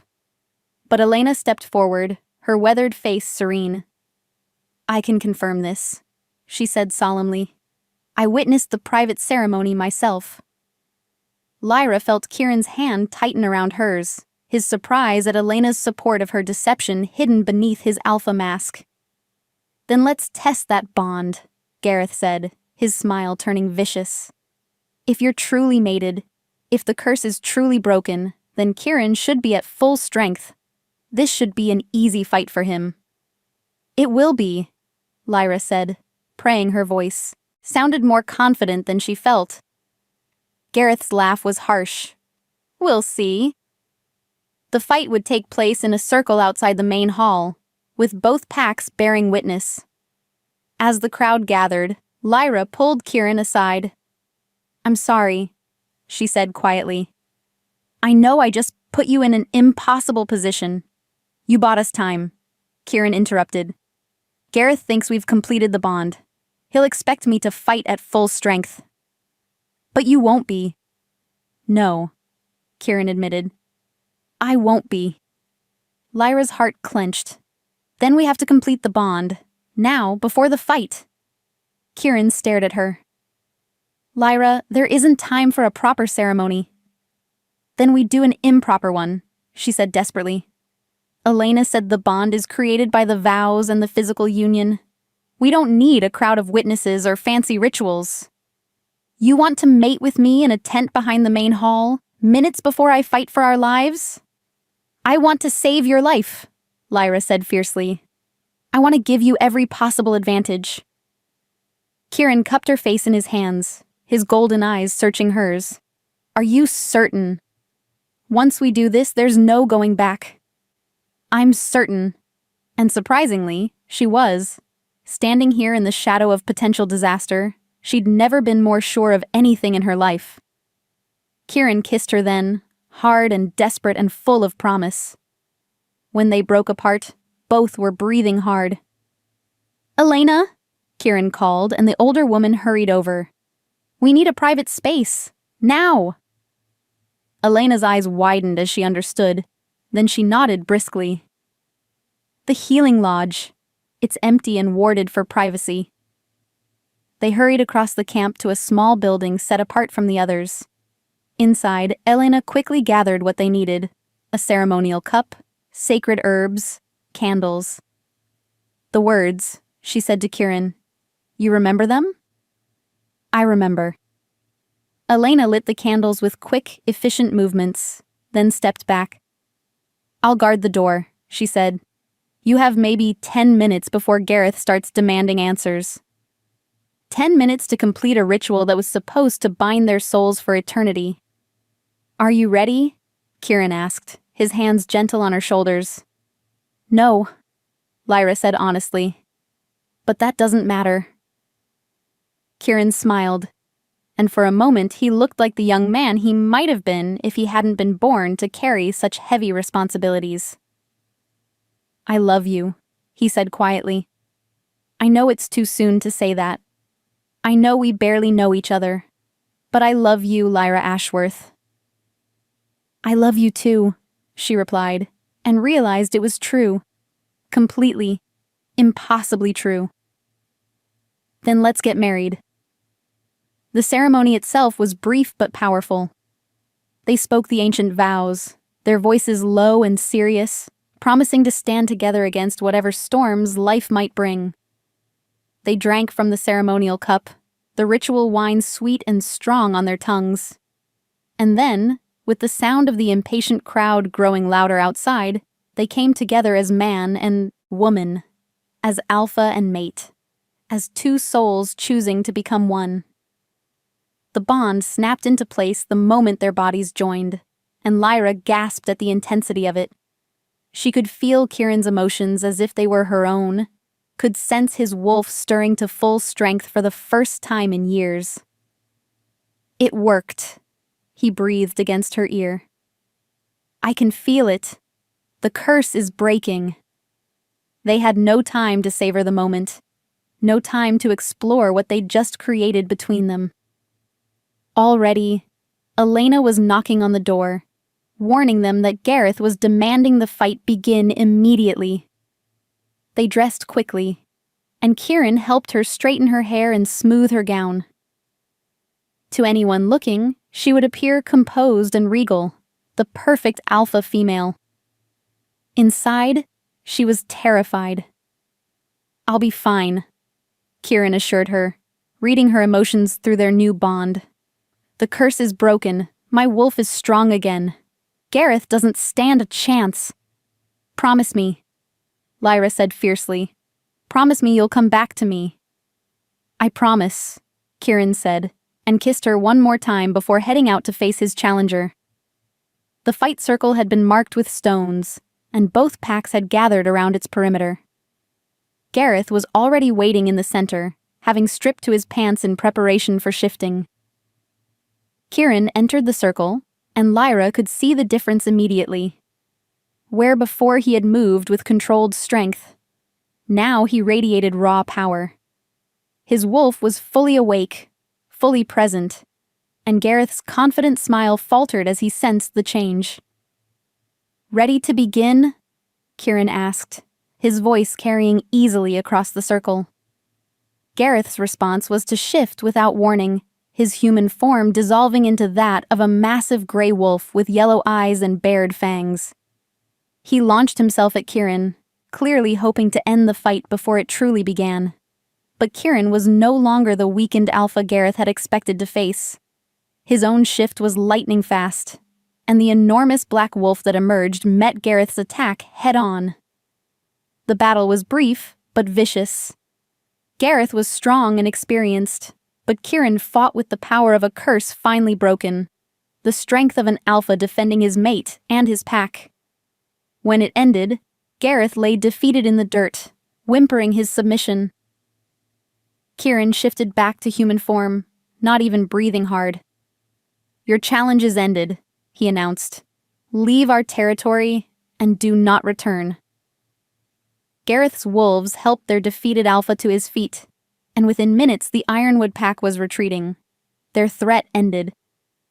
The Shadow Moon pack erupted in celebration, but Kieran's eyes found Lyra immediately. She ran to him, throwing herself into his arms, and he spun her around as the pack cheered their victory. "It's over," he said against her hair. "We're safe." "We're mated," she corrected and felt him smile. "We're mated," he agreed. As the sun set over the forest, painting the sky in shades of gold and crimson, Lyra realized that her story was just beginning. She'd found her place in the world at last, not in a quiet village bakery, but beside a werewolf alpha who looked at her like she was his salvation. And maybe, she thought as Kieran's arms tightened around her, she really was. Chapter 9. The curse breaks. The celebration lasted well into the night, but eventually the pack began to disperse, leaving the newly mated couple alone by the dying fire in the main square.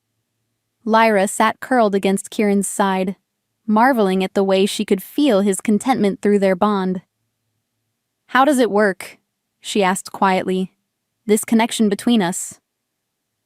"It's different for every mated pair," Kieran replied, his fingers combing gently through her hair.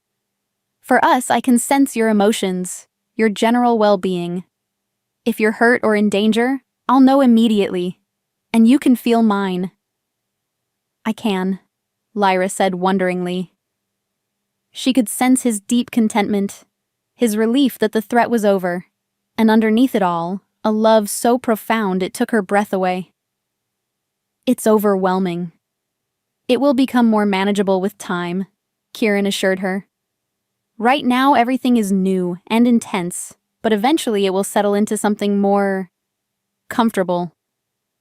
"I don't think I want it to be comfortable," Lyra said, turning to look up at him. "I like feeling this connected to you." Kieran's eyes darkened. "Careful what you wish for, little mate. The bond works both ways." Heat spread through Lyra's body as she felt his desire through their connection.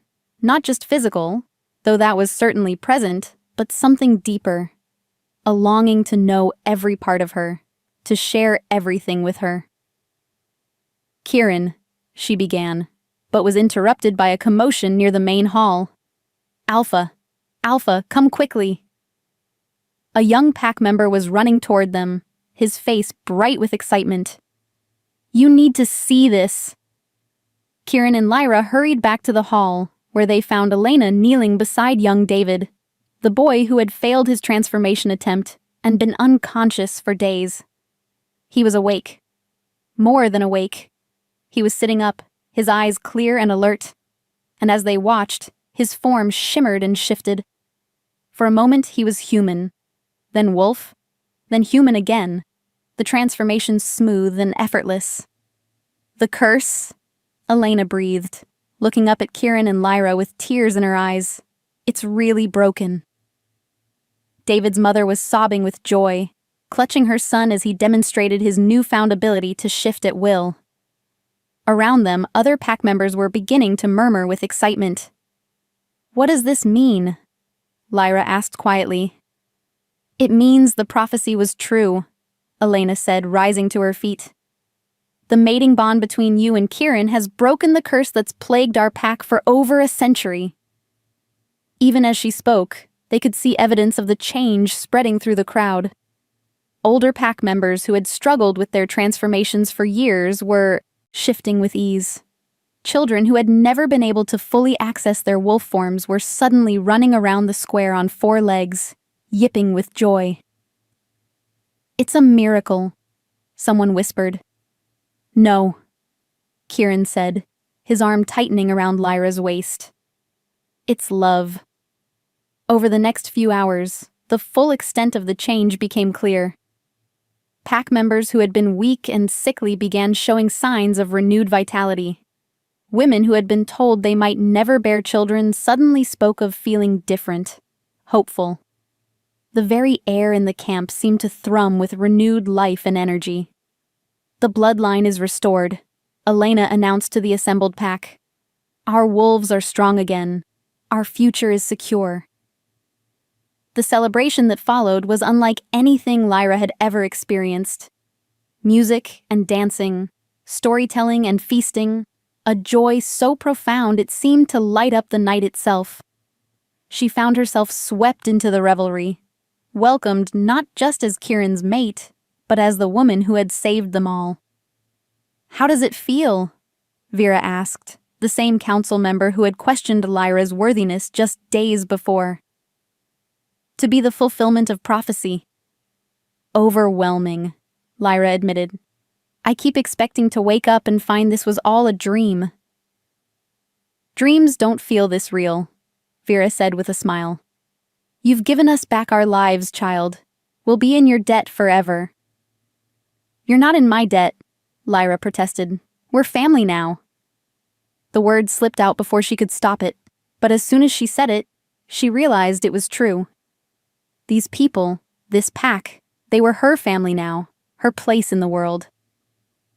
Later, as the celebration began to wind down, Kieran pulled her aside. "Are you ready?" he asked quietly. "For what?" "For our wedding night." His voice was gentle, but she could feel his anticipation through the bond. "We completed the mating ritual in haste earlier.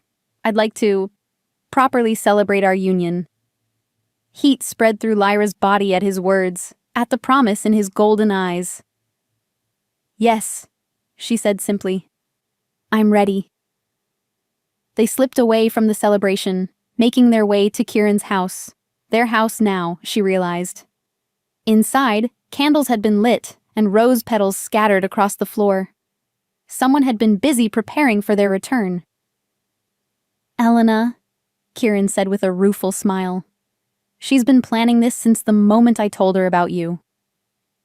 "I love her already," Lyra said, touched by the older woman's thoughtfulness. "She loves you too. You've given her pack a future. She'd do anything for you." They stood facing each other in the candlelit room, suddenly shy despite the intimacy they'd already shared. The hasty mating earlier had been about necessity, about breaking the curse. This was about them, about choosing each other. "I'm nervous," Lyra admitted. "So am I," Kieran replied, moving closer. "I've waited my entire life for this moment. For you. I want it to be perfect." "It already is," Lyra said, reaching up to cup his face. "Because it's us." This time, when they came together, it was with joy rather than desperation. They took their time exploring each other, learning the landscape of their new bond, celebrating not just their physical union, but the deeper connection that tied their souls together. Afterward, they lay entwined in the candlelight, hearts still racing, bodies still humming with pleasure. "I love you," Kieran murmured against her hair. "More than I ever thought it was possible to love someone." "I love you too," Lyra replied, marveling at how natural the words felt now. "Even when I was trying to resist you, trying to convince myself this was all impossible, I think part of me already knew." "Knew what?" "That you were mine. That we were meant to be together." Kieran lifted himself up on one elbow, looking down at her with wonder. "You really believe that? In destiny?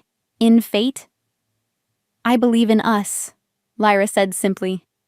"Whatever brought us together, prophecy or chance or the will of your moon goddess, I'm grateful for it." "Even though it meant losing your old life?" Lyra considered the question seriously.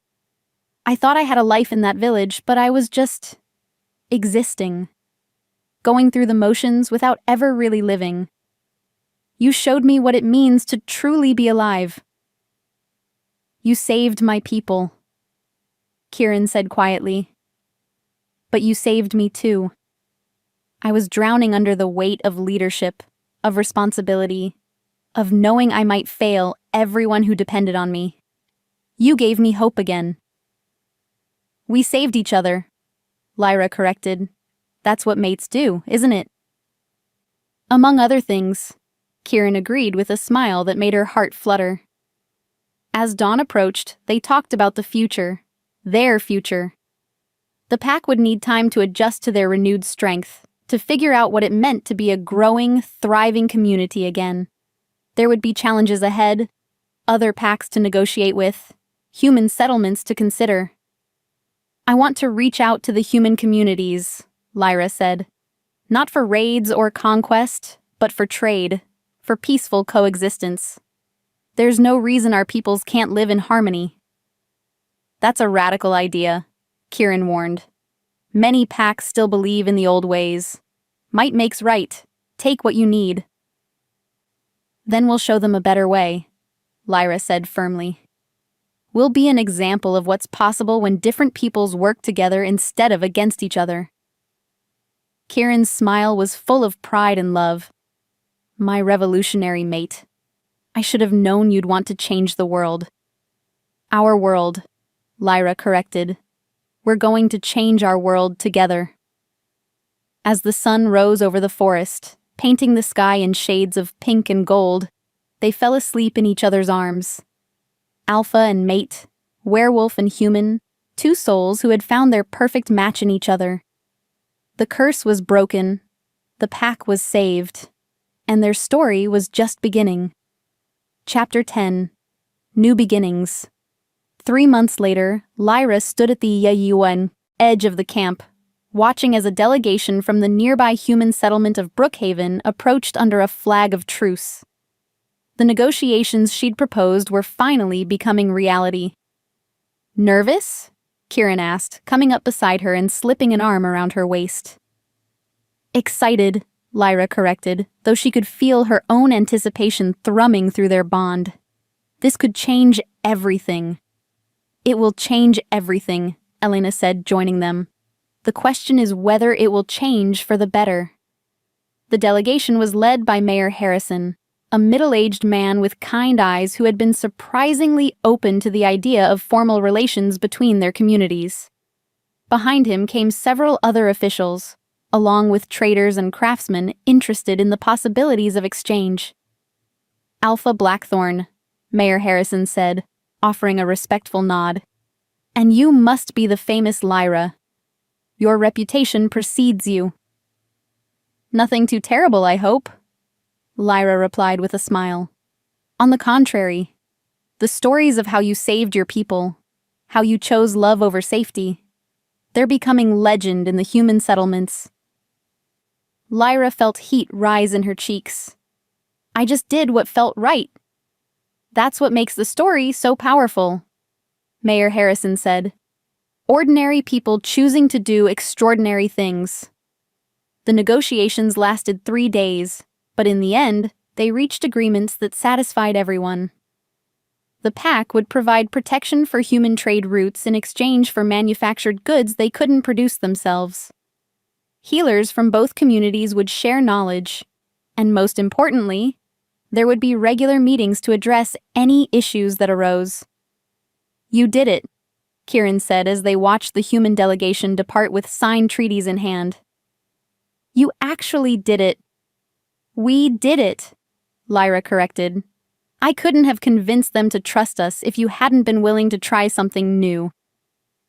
"The council wasn't entirely happy about it," Elena observed. "Marcus still thinks we should keep to ourselves." "Marcus will come around," Kieran said confidently, "especially when he sees how much these trade agreements benefit the pack." "Speaking of benefits," Lyra said, placing a hand on her still flat stomach, "I have some news to share." Both Kieran and Elena turned to look at her, and she could feel Kieran's sudden spike of hope through their bond. "Are you—" he began. "Pregnant," she confirmed, unable to keep the joy out of her voice. Elena confirmed it this morning. Kieran let out a whoop of joy that could probably be heard throughout the camp, sweeping Lyra into his arms and spinning her around. Through their bond, she could feel his overwhelming happiness, his pride, his love. "A baby," he breathed, setting her down gently. "Our baby." "The first of the new generation," Elena added with satisfaction. "Born to parents whose love broke a century-old curse. This child will be powerful indeed. This child will be loved," Lyra said firmly. "That's more important than power." "With you as parents, he or she will be both," Elena replied. Over the following weeks, news of Lyra's pregnancy spread throughout the pack, bringing with it a sense of hope and renewal that seemed to grow stronger each day. Other pack members began announcing pregnancies as well. The curse's breaking had indeed restored their fertility. "We're going to need to expand the camp," Kieran observed one evening as they walked through the settlement. "At this rate, we'll double in size within a few years." "Good," Lyra said, one hand resting on her growing belly. "Children need room to play and grow." "They'll need schools too, and more healers, and—" "Kieran," Lyra interrupted gently, "we have time to plan all of that. Right now, let's just enjoy this moment." He paused in his planning, looking down at her with eyes full of wonder. "You're right. I keep forgetting. We actually have a future to plan for now." "We do." Lyra reached up to cup his face. "A long, bright future full of possibilities." As winter gave way to spring, the changes in the pack became even more pronounced. The children grew stronger and healthier, the adults more confident and vital. The territory that had once felt too large for their dwindling numbers now bustled with activity as new projects were undertaken and old traditions were revived. Lyra threw herself into her new role as alpha female with characteristic determination.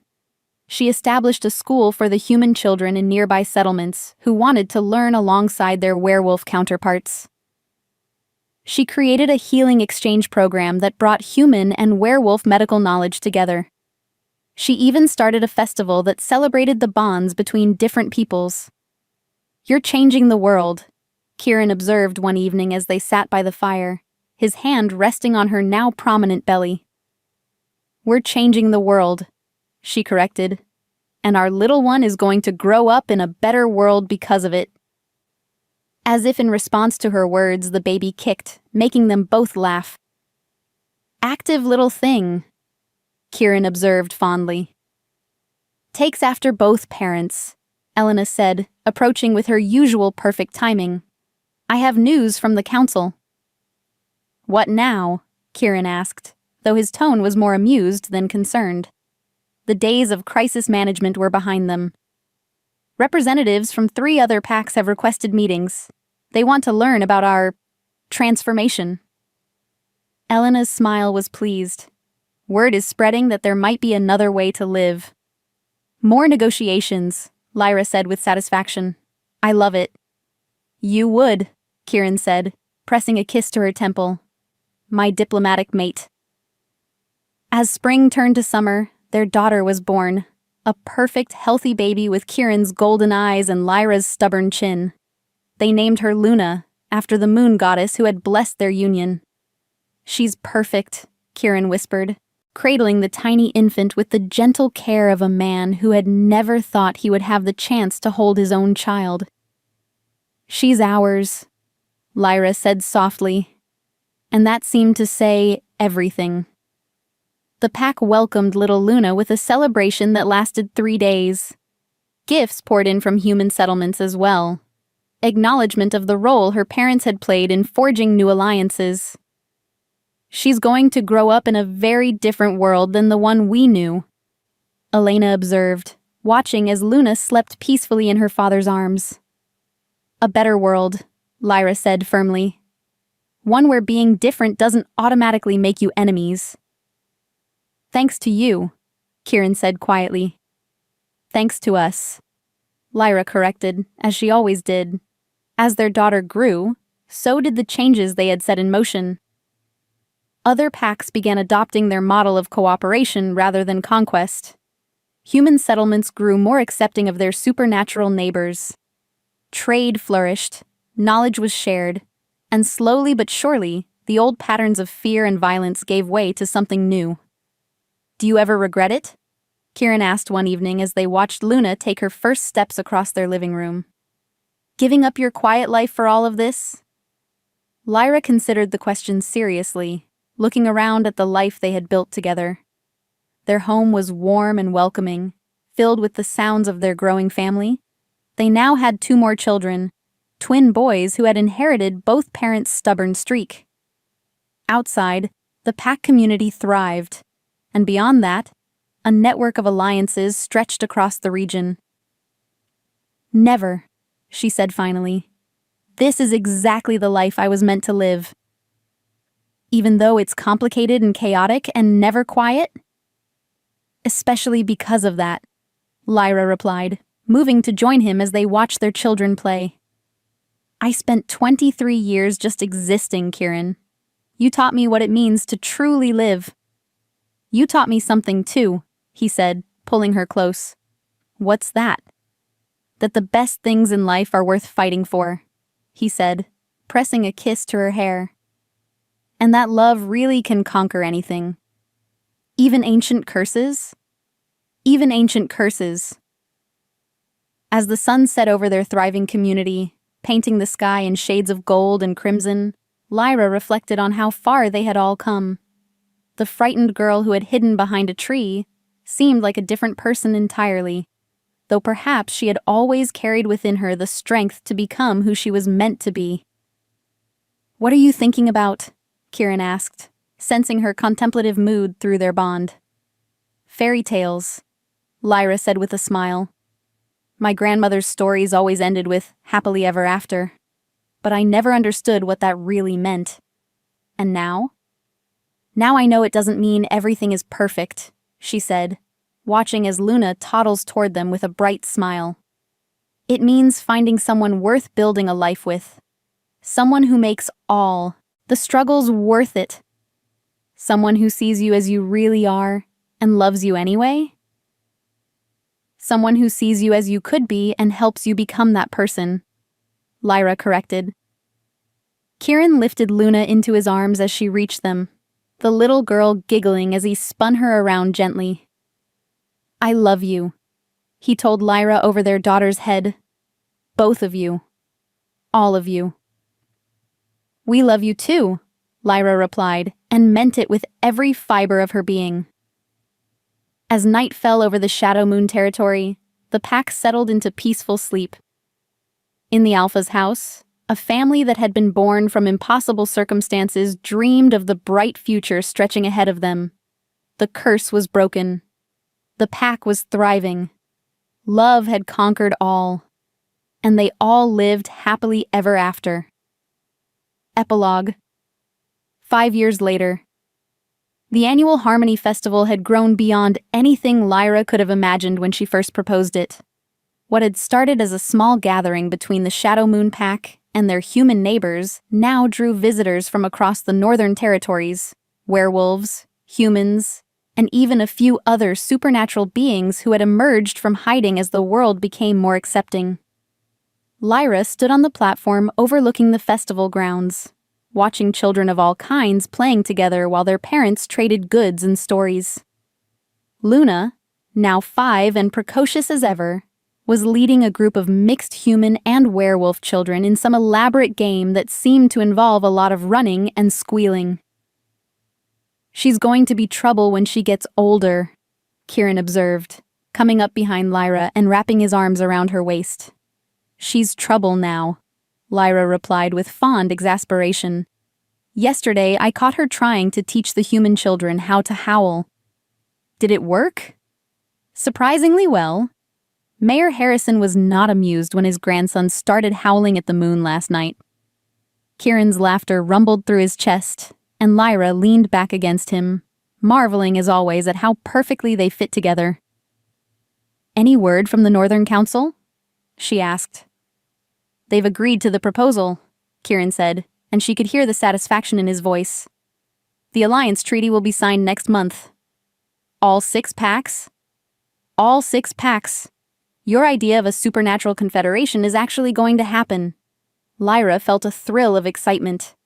The confederation would create formal cooperation between werewolf packs, shared resources and mutual defense, while also establishing protocols for peaceful interaction with human communities.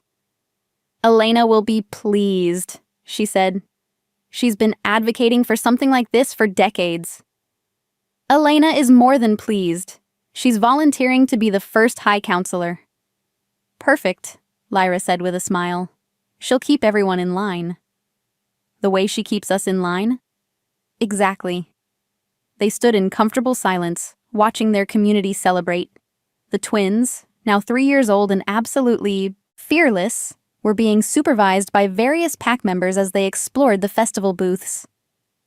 Lyra could see them through the crowd, their dark hair making them easy to spot as they sampled foods and examined crafts with the serious attention only small children could muster. "Are you happy?" Kieran asked quietly.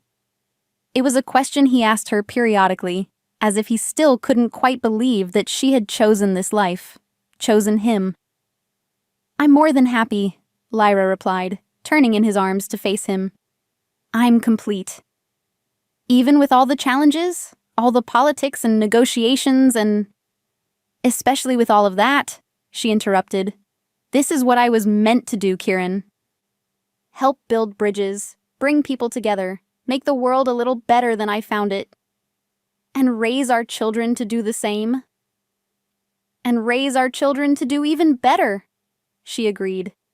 "Speaking of which," Kieran said, his eyes sparkling with mischief, "I have something to tell you." "Oh no, what did they do now?" "Luna has been asking very pointed questions about where babies come from." Lyra groaned. "She's 5, Kieran. Couldn't she wait until she's at least 6? "Apparently not. She also informed me this morning that she thinks it would be very nice if she had a baby sister." "A baby sister?"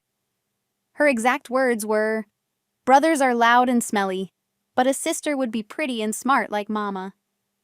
Despite her exasperation, Lyra felt her heart melt. "She said that?" "She did. And then she asked if we could please make one soon because she's every good at helping with babies." Lyra looked out at the festival, at Luna playing with children from a dozen different communities, at the twins being doted on by their extended pack family, at the life they had built together from impossible circumstances. "Well," she said thoughtfully, "she does make a compelling argument." Kieran's smile was brilliant.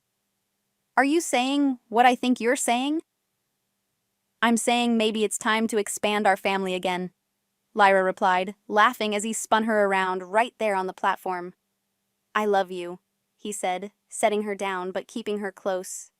"More every day, if that's possible." "It's possible," Lyra assured him, "because I love you more every day too." As the sun began to set over the festival grounds, painting everything in golden light, Lyra felt a profound sense of gratitude wash over her. 5 years ago, she had been a lonely baker's assistant hiding behind a tree, convinced that her small, quiet life was all she would ever have. Now she was the mate of an alpha, the mother of 3 extraordinary children, and the architect of a new way of living that was spreading across the entire region. She had found her purpose, her place, and most importantly, her home. "What are you thinking about?" Kieran asked, sensing her contemplative mood. "Fairy tales," she said, as she had that night 5 years ago, "and how sometimes they come true in the most unexpected ways. Even for girls who hide behind trees?" "Especially for girls who hide behind trees," she replied. "They're usually the ones who need magic the most." As night fell and the festival wound down, the Blackthorn family made their way home together, Luna chattering excitedly about all the things she had seen and done, the twins falling asleep in their parents' arms, and Kieran and Lyra sharing the quiet contentment of 2 people who had found their perfect match in each other. The curse was a distant memory now, replaced by the daily magic of a life lived fully and a love that grew stronger with each passing day. And in the years to come, their children would grow up hearing the story of how their parents met, not as a tale of conquest or captivity, but as a love story for the ages. Because in the end, that's what it had been all along.